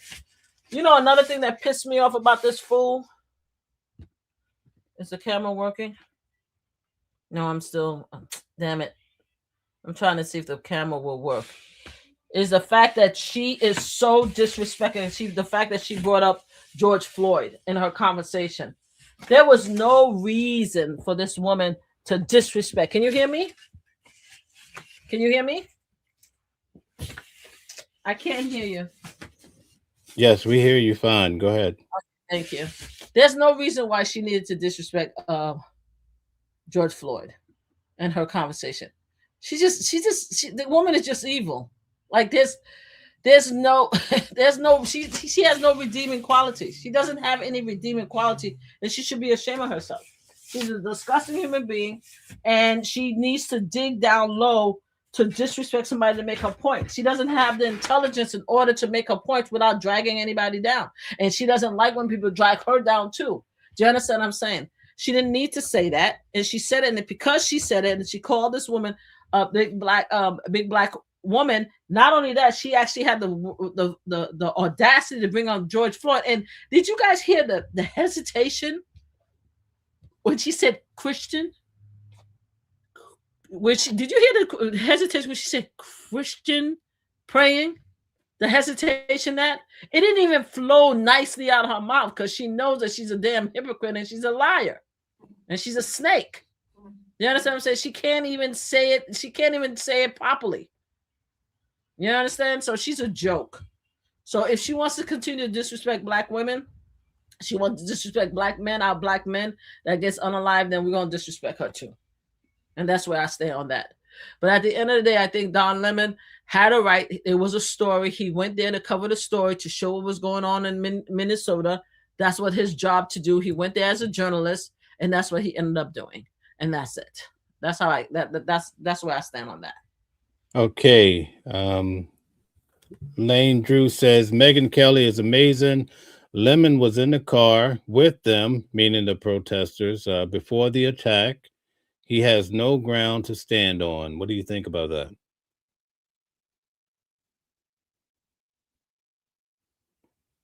Are you there? Okay, I think she's officially out. Can you hear me okay? Are you there? Okay, so we're going to have to get back. I'm going to play this entire video and see what happens. We can get her back on track. If not, we'll address this at another time. Let's get to it. John Till Allen have been taken into custody for violating the FACE Act. That was really fucking dumb. That was stupid ass behavior. I love that you put it on camera. Thanks for inviting your pal Don Lemon and your BLM pals. I know you're members of it. To put it all on camera. I know you really wanted fame. In fact, you wound up with infamy and some criminal problems. So terrific for you. The FACE Act is the federal law that makes it a crime for, quote, whoever by force or threat of force or by physical obstruction intentionally injures, intimidates, or interferes with or attempts to do those things with any person lawfully exercising or seeking to exercise the First Amendment right of religious freedom at a place of religious worship. So it's basically if you by physical obstruction or any sort of force or threat of force interfere with somebody who's trying to pray, you're effed. Okay? We've got video of Armstrong being taken into custody. This photo. So, folks, you can't just go in protesting and bothering folks while they're conducting their religious services. Here was posted by Christy Nome. Look at her. I'm thrilled. This is a great moment. Let's just sit, shall we? And look at this large, unhappy woman with her hands. Yeah, they're handcuffed, right? They're handcuffed behind her back. I love it. Not so fun now, is it, Nakima? Who's the disruptor now? I hope you love. It seems like most people in the audience feel like everybody involved should have went to jail, including Don Lemon. So that's the general consensus from the comment section of the county jail. I can't wait to hear how it goes for you. Look at her. She was so sure of herself. She was so proud of what she was doing to those Christians minding their own business, trying to pray. She's a BLM agitator. She's used to Minneapolis, where all you have to do is say George Floyd and they give you a pass, especially if you're a fat black woman. Well, those days are over, okay? Because we have a new sheriff in town. And his name is President Donald Trump, who plans on enforcing federal laws, including the Klan Act and the FACE Act. She's being charged with a felony conspiracy against rights under the Klan Act, in addition to the FACE Act charges. A felony. The Klan Act, you could go to jail for 10 years if you are found guilty under the Klan Act. Yes, BLM lady, you are being charged under the Klan Act because it's. So for those of you who are just coming in, 2 individuals were arrested by the FBI today as being the ringleaders for the event where they stormed inside the church. Basically, the church has started their whole service. They went through prayer, and then they stood up and they started to protest. And at some point, Don Lemon started, you see the video where he interviewed the pastor, one of the pastors in the church. Okay, Mama flips his back. Let's see how this goes one last time here. Let's go. Hey, can you hear me? Yep, we can hear you fine. Let's see. Thank you. My computer just automatically rebooted itself. Okay. That's crazy. All right. Okay. It's okay. We're okay. So I want to, for the time we have left, I would like to, we're only down to, let's see, we only have 30 minutes left. What do you think in regards to Donald Trump and his whole position with the new peace group that's going to preside over the world to make sure that these wars are not so prominent? What do you think? Okay. Fill me in, because I'm not sure exactly what you mean. Oh, okay. So with the new, I don't know if you had a chance to see the World Committee meeting that they had of the sorts.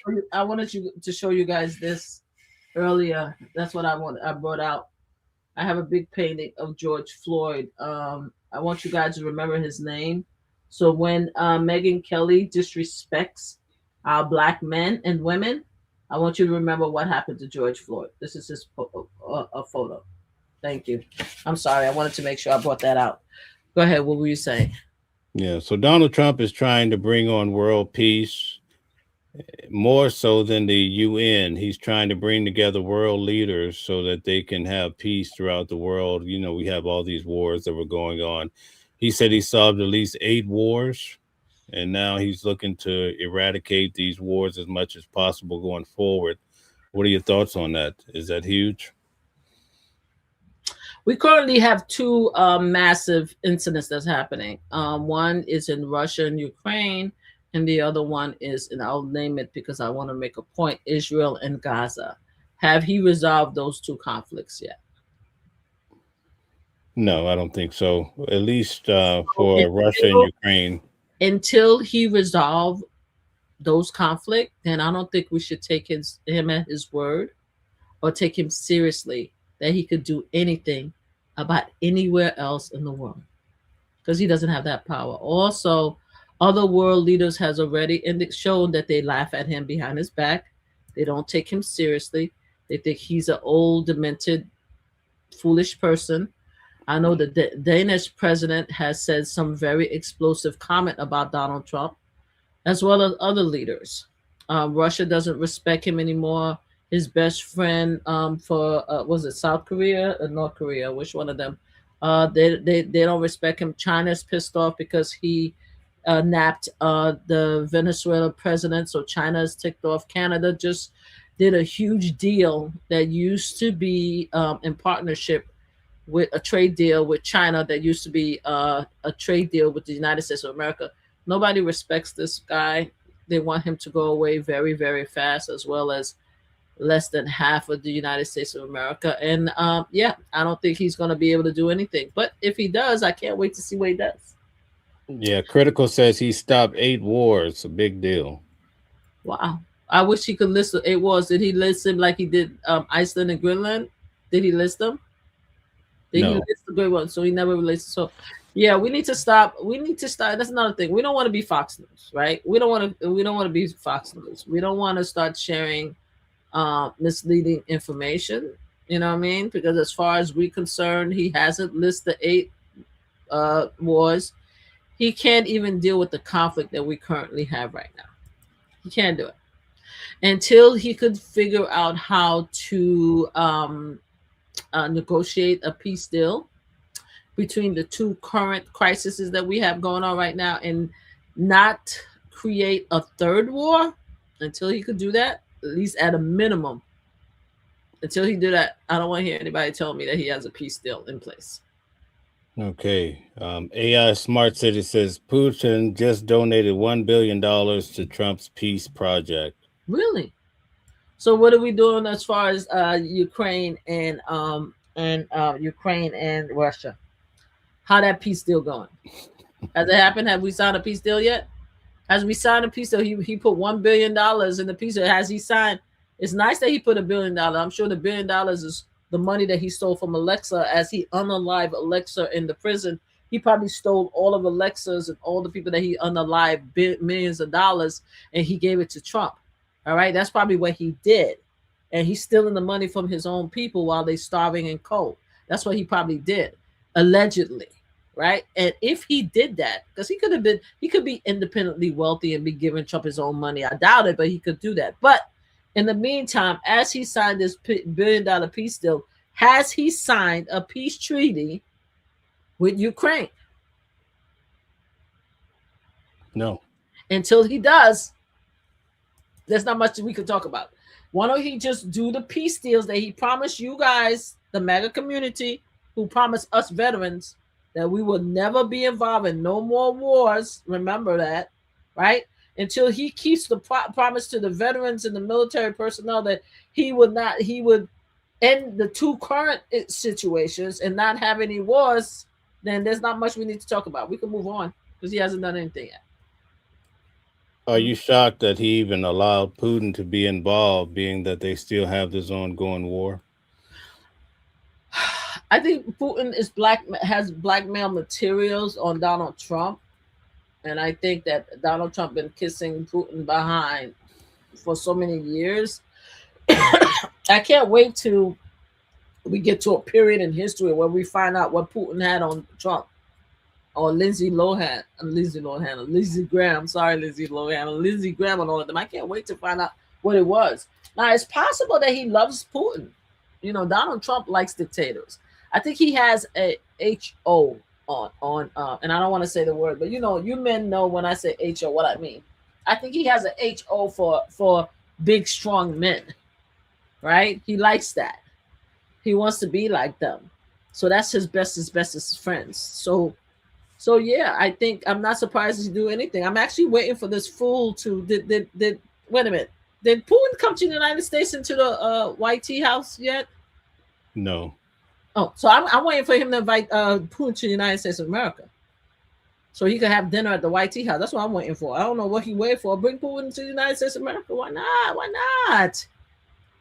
I know that Mom Donnie says he would arrest Benjamin Netanyahu if he ever came to New York. So it probably stands for Putin too, you know? I can't. I'm not gonna do that. I have friends on both sides of the issue, so I'm not even gonna. Woosa. So when that was said, did anybody come out to counter? Like in the Jewish community, when they heard that, did anybody? Did we see any follow-up conversations? Yeah, we did. The Jewish community in New York City, I was there. They said they do not stand with Zionism, with the state of Israel. They're not for what's being happened to the people of Gaza, and they're more for Judaism, and they're closer to the Bible instead of Zionism, which is political. So nobody came out to address the fact that because I didn't hear it. But what you reported was that the current elected mayor said that about the president or whatever of Israel. So no one came out and said anything about that. No, not that I know of. No. All right, then it's gonna be what all the politicians have a right to say whatever they want to say. I'm just gonna leave it alone. It's none of my business. I'm not even gonna take up that fight.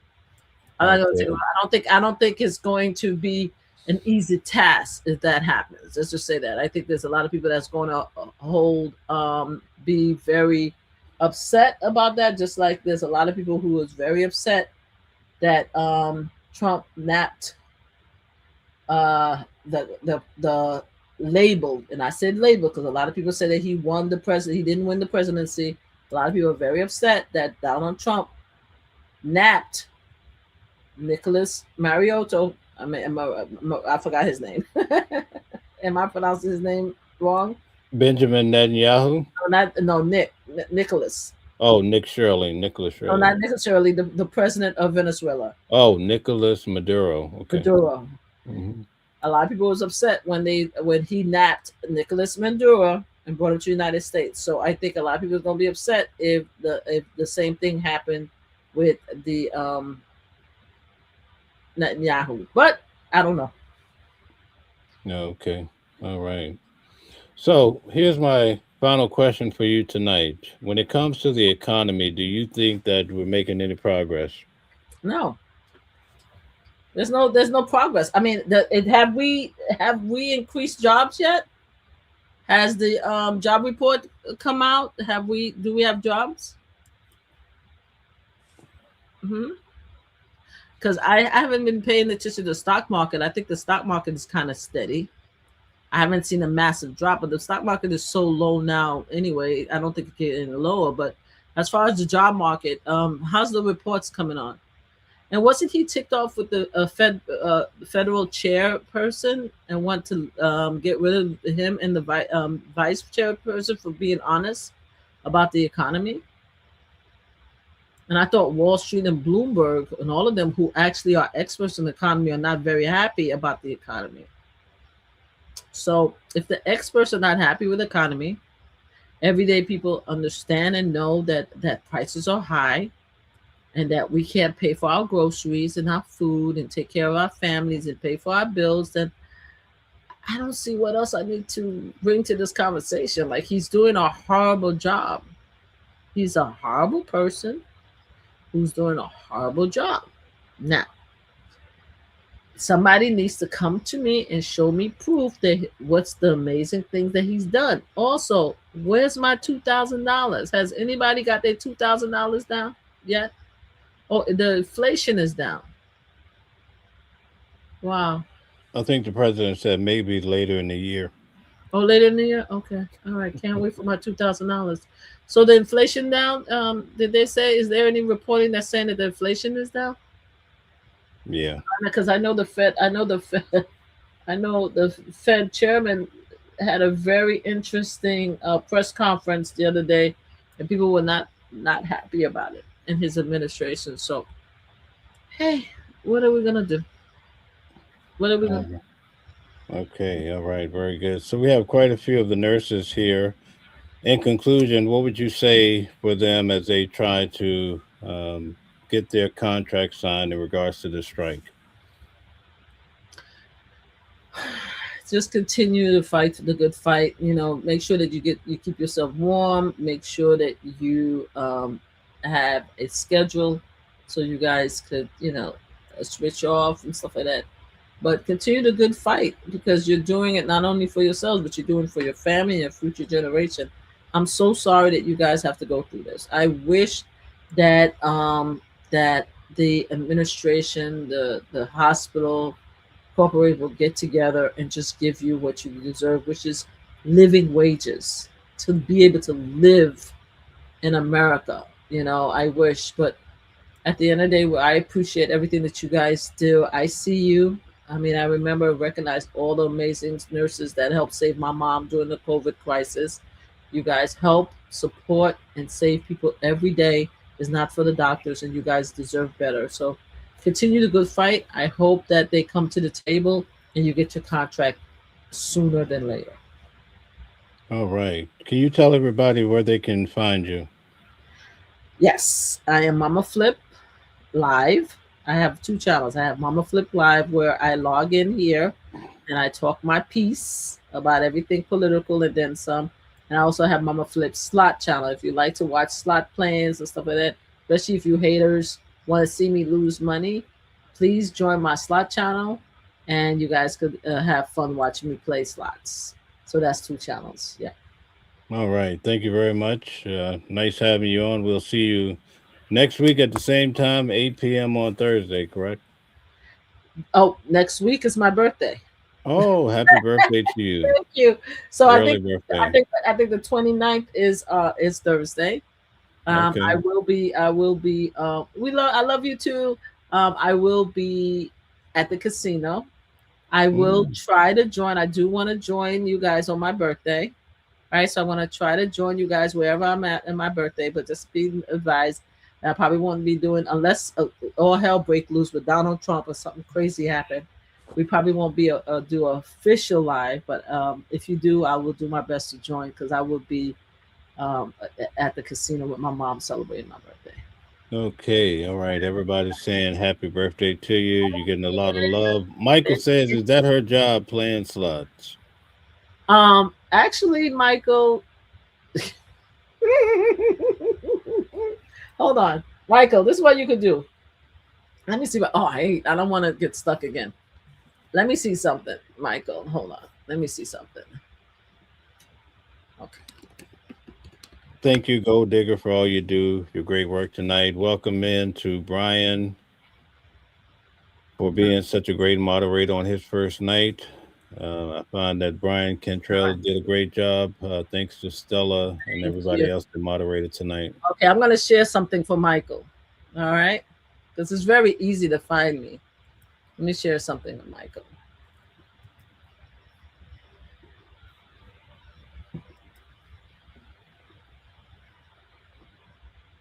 Can you share this?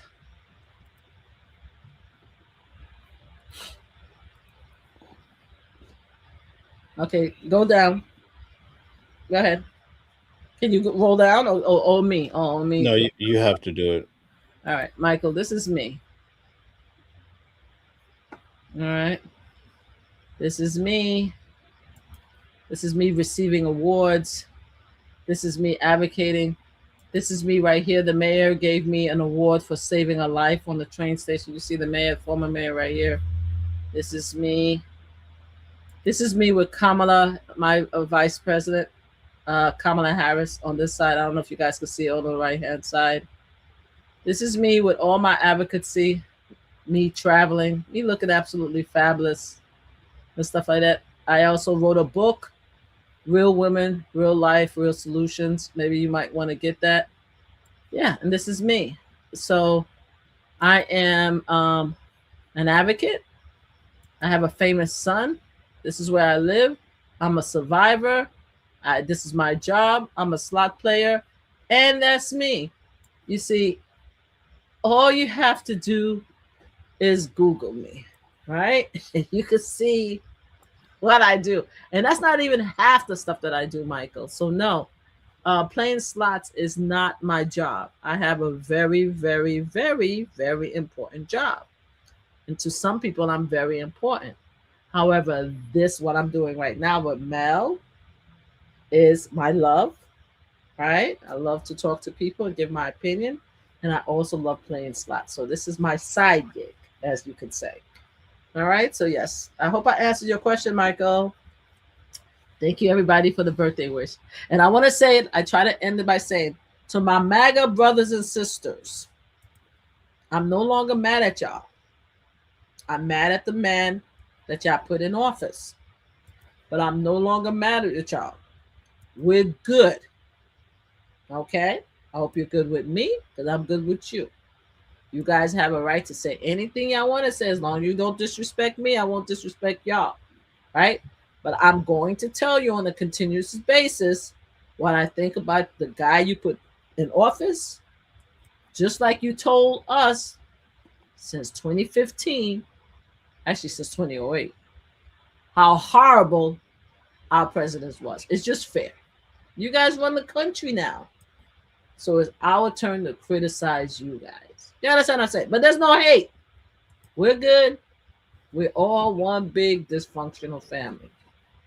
Thank you for having me, Mal. Okay, Brian Cantrell, our new moderator, says Mama Flips was military, so I thank you for your service. I have freedom due to you. Thank you so much. Yes, I am a Marine veteran. Also, I'm a Marine veteran, sharpshooter. Just want to let y'all know. 2 points away from expert. Long story. Really? 2 points away from expert. How long did it take you to get there? Actually, to become a sharpshooter, Yes. I have an amazing story. So I was completely unsat as a recruit in the military. Like the unsat mean unsatisfactory. So when I got there, I couldn't wake up.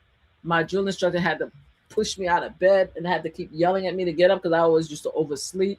I wasn't great. I was okay with making beds and shining my boots, but my uniform was unsat. I was just like just a young, naive Brooklyn girl, was not an athlete or anything at all.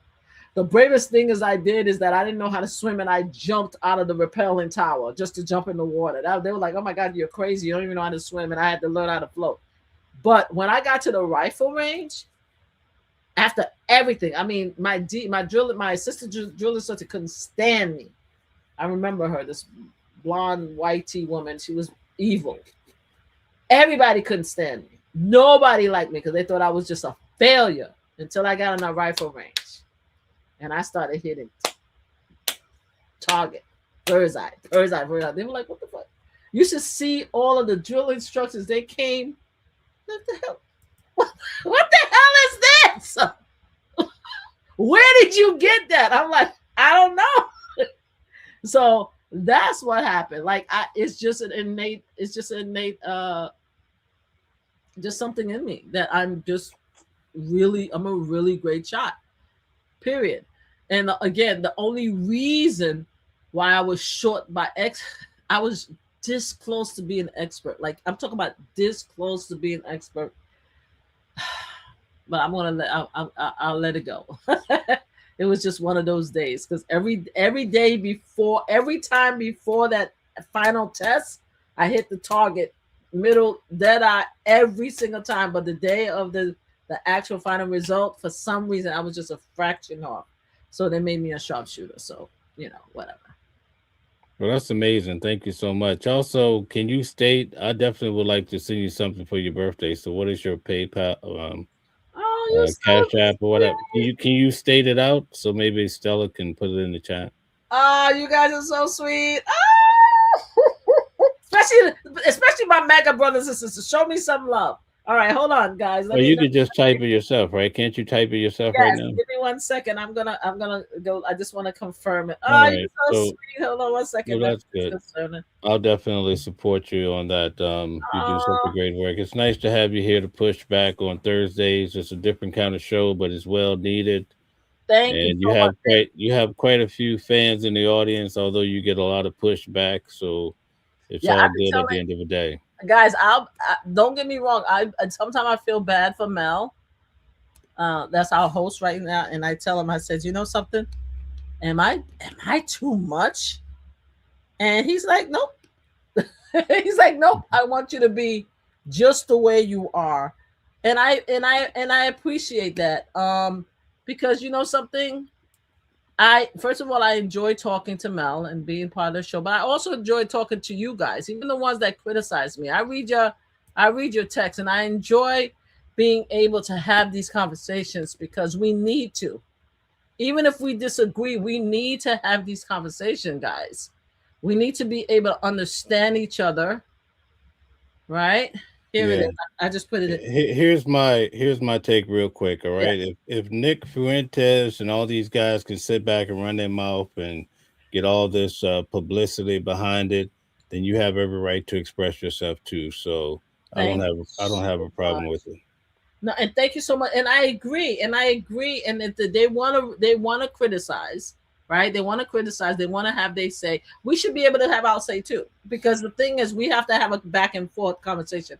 But I do want to say, since you mentioned Nick Francis, I know we're closing. I do want to mention something we need to discuss. They did the autopsy for Renee Nicole Good. Did you see the autopsy? Did you read about it? No, I didn't see the report. Okay, so apparently, the metal that unalived her came from the left hand side of her on her head, but apparently she was hit. I'm still trying to figure out if it's 4 times or 3 times, because I heard I heard 4. It was 4, Four. according So to what I heard. Yeah.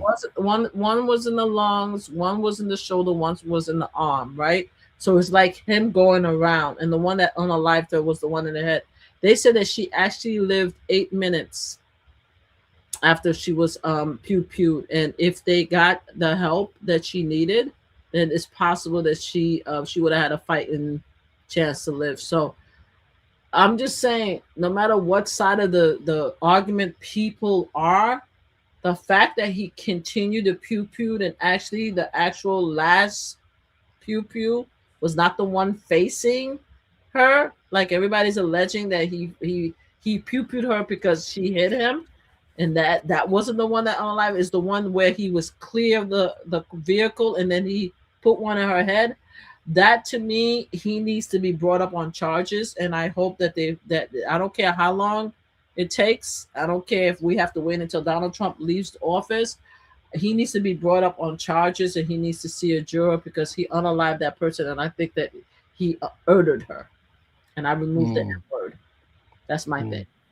So again, I just wanted to mention that God rest Renee Nicole Good, the family. I think there's a lawsuit. They're actually a civil lawsuit going after the family. I hope they get all of that $1 million that the MAGA community, love you guys, help him raise. I hope they drag him for the rest of his life for unaliving her, and I hope that he goes to trial. And that's what's gonna happen. It's gonna happen. It's gonna happen. I promise you. You see, what happens is that every 4 years, like for example, if you had told us 4 years under the Biden administration that DOJ would try to arrest Don Lemon for covering a story, we would have said that wouldn't have happened. If you had told us 4 years ago that there was going to be a white team, not a black male, because we know that the black men are unalived in camera, on film all the time by the police officers and everybody else. We know that people don't care about black lives. We know that. But if you had told us that a white T woman would have been unalived in Minnesota by a white T male on live stream, I would have said, no, that wouldn't have happened. Even under Trump, I would have been like, no, and I don't like Trump. I would have said, nah, he ain't gonna do that. That's all. If you had told me that DOJ would have been the personal vindictive crime spree for Donald Trump, I would have said 4 years ago, nah, it would have happened. If you had told me that Donald Trump would have, not Donald Trump, that his administration would have gone after Letitia James, James Comey, and all these other political people, I would have said, nah, it's not gonna happen. You understand? There's a lot of things. If you had told me, and I got a good one. If you had told me that the MAGA community would have been the driving force to try to get Donald Trump to release the Epstein file, I would have said, hell no. If you had told me 4 years ago that a MAGA young man would have unalived CK, I would have said, no, absolutely not. There's no way. If you had told me that a MAGA would have tried to pew-pew allegedly, because I don't believe that the pew-pew happened, Donald Trump, I would have said, no, you're lying. There's so much things that I would have told you guys would never, ever, ever would have happened that happened now. So I promise you this. They're going to arrest him. And not only are they going to arrest him, if we have a Democratic president, because he's going to have to live, he's going to live a long time. You see, there's no statute of limitation when it comes to murdering somebody. So if we have to wait until Donald Trump is no longer here, he goes to Hayes, and he's out of here, and they have a Democratic president, they're going to arrest him. And if Donald Trump pardoned him, they're going to find state crimes to arrest him. He's going to be arrested. Look at Kells. Look at O.J. Simpson. They're going to arrest him. So y'all could go ahead and say they're not, but it's going to happen. I promise you. And I hope that I live long enough to see that day, because I want to cover the trial. Yeah, I think when it comes to the officer, I don't think he's going to be arrested because her vehicle struck him in the hip or somewhere somewhere in his body. So it's going to be a tough. That'll be a tough one to pull off in court. You know how tough it is in court. It's not. And here's another thing too. There was more people lives that could have been impacted. So, and also there was a dog in the car, right? Lucy Macbeth, who's a great friend of mine, her son Jordan was unalive. He was the hip hop music unaliving situation that happened, and I think it was in Georgia. At first, they didn't want to arrest him because they said that he felt scared for his life, right? The guy that was he was coming from a wedding. He heard the music. He puked in the car. He said that he's scared for his life because he saw a medal raised. So at first, they didn't want to arrest the guy. And Lucy Macbeth and different people had to push for his arrest. So when they arrested him and they went to trial, the first trial was a hanged jury, right? Because they believed the story. The second trial, they got him for putting the lives of other people in danger. That's how they got him. So he was found guilty, not from unaliving Jordan, Lucy Macbeth's son. He was put in jail and found guilty for putting the other people in the car, in jeopardy, right? And I know the wife was in the car, but they had a dog and they had other people. The car could have, hit somebody else. So they just have to figure it out. They have to come up with a state crime. He is going to get arrested. I promise you. It may not be a federal crime, but he's going to get arrested. I promise you. We'll see, but we'll see who's right. I'll be shocked. It'll be I think hell will freeze over. Yeah. We'll see where hell freeze, because hell freeze over now. We in hell now. Shit, they voted for Donald Trump twice. Who knew? If you had told me 4 years ago that Donald Trump would run again after what he did, I would have said hell no. So we can't live in the delulu where we say to each other that nothing could happen. We already proved as American. I mean, if you had told me that a crazy ass white man who runs the White House would have actually sent military personnel to Venezuela to nab a current president of a country and bring him here and bring him to the United States, to bring him to New York for a trial, I would have said, you crazy. You lost your goddamn mind. There's no way. There's no way nobody's that crazy that's going to do something like that. So we no longer live in a proper reality. So y'all keep saying it's not going to happen. I'm telling you it's going to happen. I'm telling you. Nothing surprised me anymore.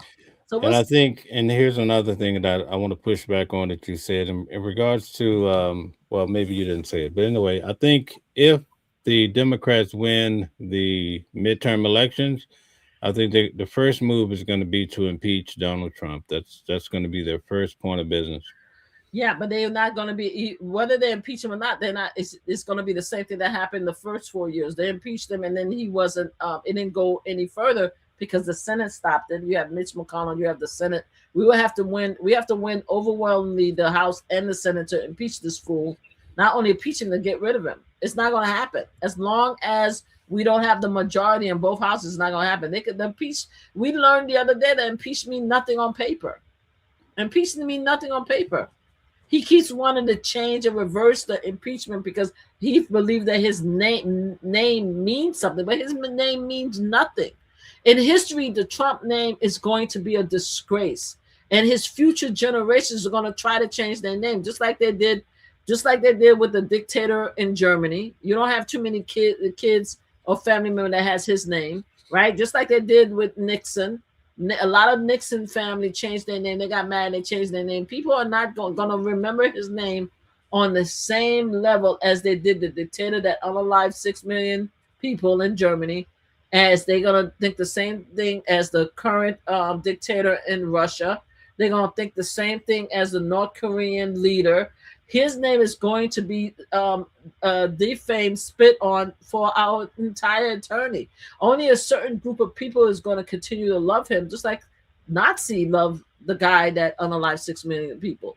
Only certain group of people. But overall, as we move on in history, his name is going to be spit on like a lot of other people that name is going to be spit on. It's just going to be what it is. Now, I have to say, even though I feel this way, he is going to have the love of his people. And you guys are going to continue to pray for his spirit and soul. And y'all going to continue to celebrate his birthday. And y'all going to light candles for him. And y'all going to celebrate all of that. Y'all going to do all of that. And I respect it and I acknowledge it. Because that's the guy you love. Right? I'm just talking about the rest of us who can't stand his ass. We're going to look forward to the history books telling us exactly what a TI is. Okay. Tammy Pierce says that you're sick. You have TDS, Trump derangement syndrome. What do you think about that? There's no such a thing. That's Trump derangement syndrome. There's no such a thing. Sorry. You guys keep making up these names and stuff like that. Come up, put it in a psychological book, right? Come up with a medical terminology and come up with the actual criteria for it, and then we could talk. All these names that y'all coming up and inventing is foolishness. I could say that you all had the BDS. How does that sound? Because you guys hated Biden. Why don't we talk about the Obama, the Obama, the ODS, and the BDS and the KDS? Why don't we talk about that? I want to talk about how you guys hated former President Obama, former President Biden, and former Vice President Kamala. You guys have syndrome too. If we're gonna talk about it, let's talk about syndrome. Let's all be in a moment and breathe and just be together as a community and accept our united hatred for our fellow candidates. Let's do that. So I have TDS. I am Mama Flip. I have TDS, and you guys have ODS, BDS, and KDS. Okay, let's all just be one in the community of that. Since we're making up names and we're making up syndromes and we're making up symptoms and we're making up criteria, why don't we just do that? Okay, thank you. Anything else? No, I believe that's it. We want to thank everybody that participated tonight. We'll be back. Didn't hate Biden. He was demented, elderly abuse. I actually met Biden and spoke to him in October, right before the election. I actually spoke to him. There was nothing wrong with Biden. All right. He was very intelligent, very caring. In fact, he came to meet with us, the survivors, because we came to meet with him at the White House. So he came to meet with us. Let me tell you how wonderful this man was, how intelligent and how humane he was, because you guys want to say that he's demented. That day he just found out that his son was going to be indicted. That day he kept us waiting for, and we thought that something was wrong with him, because I was worried, because I was one of the people that was going to meet him and spoke to him and shake his hand. And you know what he did? He actually still came to meet with us. That's what he did after he heard that his son was being indicted. And he spoke to every single one of us. And he took time to express his condolences, to talk to us, to allow us to give us his opinion, our opinion. I went in there as a veteran. He thanked me for my service. You understand what I'm saying? You see, Donald Trump would never do anything like that, because Donald Trump, your hero, is a demented old kook who doesn't have a humane bone in his body. You understand? So when you talk about elderly abuse, why don't you guys go talk to your congressman, your Senate, your White House, your secretary, the VP, and tell them to take that old man, put him in the plane. If he hasn't come back yet, bring him back to the United States and give him some golf lessons and allow him to play golf for the next 3 years.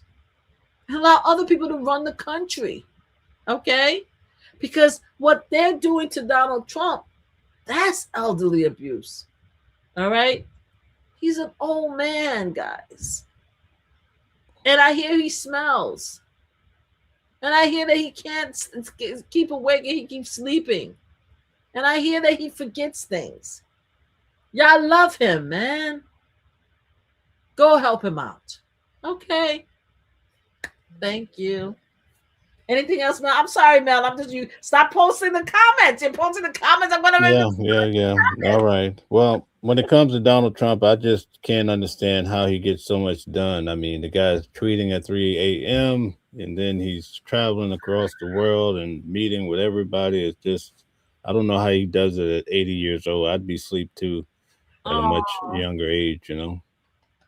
So well, some people are saying, I'm not saying it. I'm not saying it. Please don't come.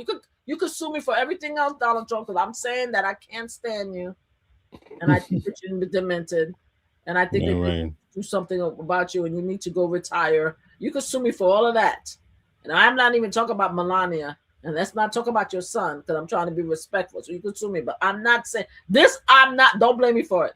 But they have been alleged that he is on some substance.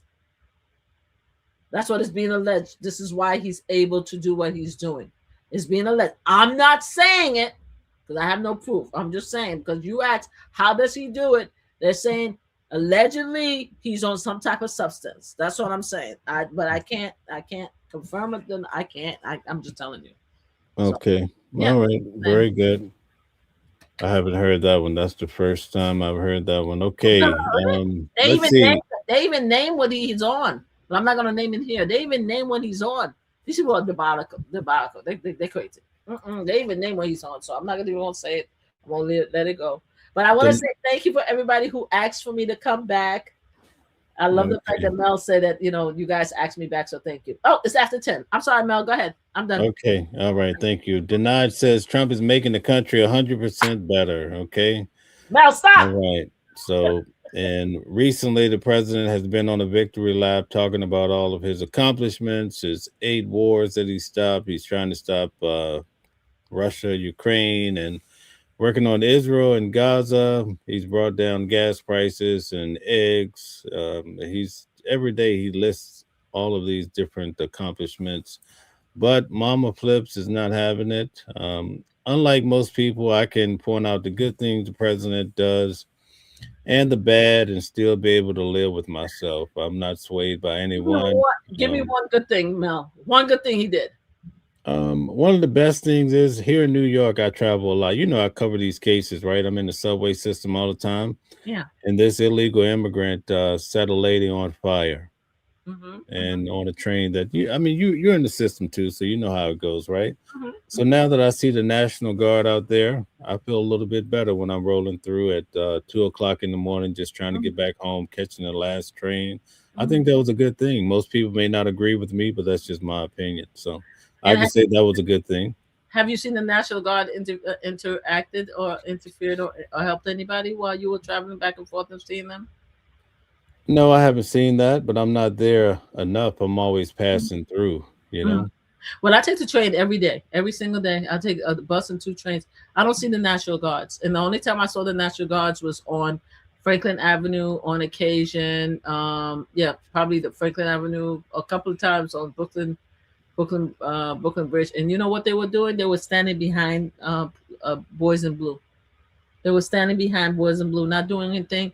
In fact, not looking at us, trying to look up because they look embarrassed and horrified that they're here, standing there like toothpicks, just to hold up the walls or the floors or whatever. So yeah, they haven't done anything. And in fact, I don't see them anymore, so I don't even know where they at, where they put them in, because they're never where I'm at. You know what I mean? And I take the trains all the time. So thank you for the service for the National Guards. But if that's the only thing that congratulations to Trump, but they're not doing anything. Anything else you have for us?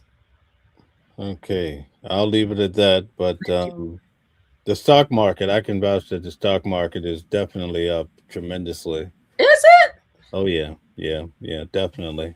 I have an account with Robinhood. Would you like me to open it up? Would you like me to open up my Robinhood account and see if I made money? Because I lost a whole lot of money under Trump. And so next time, remind me to bring up my Robinhood account, right? Also, I think a good factor would be the S&P 500. That should be able to give a balance. Right. That should be able to give a balanced view. We could do that on the next show. We'll pull up the S&P 500. But the SP has nothing to do with real people, right? Because we could look at our pension, see how much money I lost on my pension, right? Have I gotten any money? Because my pension is directly impacted by the stock market, and I lost thousands and thousands of dollars. And we can look at the Robinsons because, again, I have stocks. I purchase stocks. So we don't even have to look at the SP or something. We need to look at our personal stocks. Is our personal stocks has increased? Because I Should know be.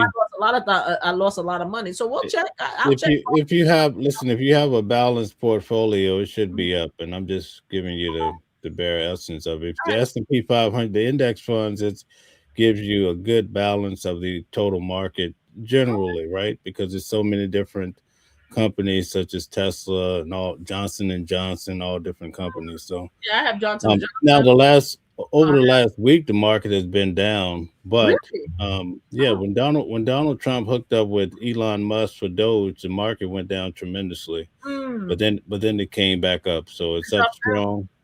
It's definitely up much more than a year ago, definitely. Okay. I could vouch for that. So there's item number 2. Now, if you ask me some of the bad things, I could point to that too. No. But what I'm saying is, I don't have a commitment to a color, a group, or whoever it is. I just look at the person or the moment for what it is.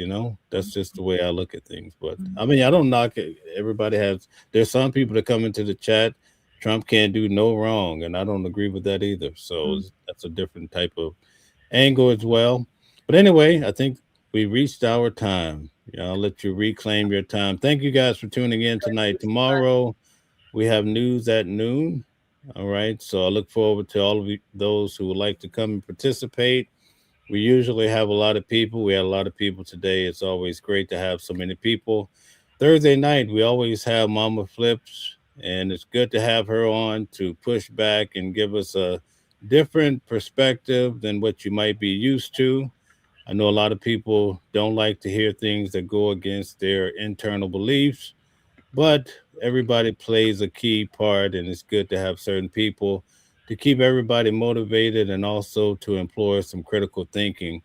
Thank you so much for all of the moderators who helped us out tonight. I saw Gold Digger really going in. We have a new member to the team. His name is Brian Cantrell, who actually is a strong Trump supporter, conservative, and he chose to support Watching the World. So that gives you an idea of the balance that we have here on this channel. We're not weighted down by just looking at things lopsided and just trying to believe in something just because our family members believe in it or whatever it may be. We try to move with intelligence, and we thank you guys so much. Shout out to Stella for running the operation and holding us down, keeping me honest, keeping me on the job. And shout out to Thomasina Martin, my cousin. Good night to you. Thank you for helping me be the person I am today. You were there during my tough years. So thank you. When I was 16 years old, that's my cousin, Thomasina. I could tell you the whole story. I was working at a grocery store in Chase City, Virginia, having hard times. Those guys was yelling and all that. She made me strong. Thank you so much, cousin. Shout out to you. Thank you all, and have a good night. We'll see you guys at noon tomorrow. It's been a great night. Take care. Thank you, Mama Flips. Happy birthday to you.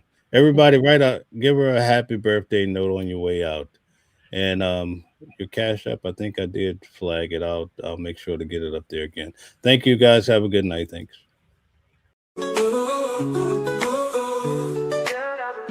Different voices, but the same song.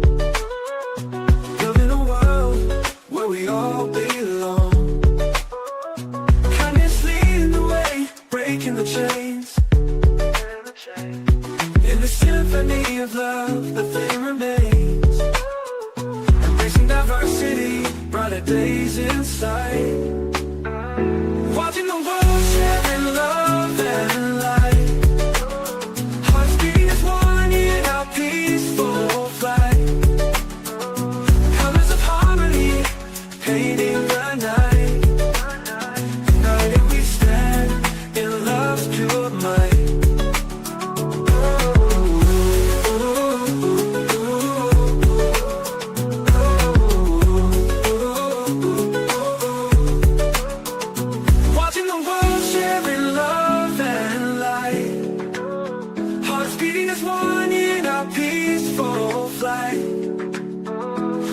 Of harmony, painting the night. United we stand in love's pure might.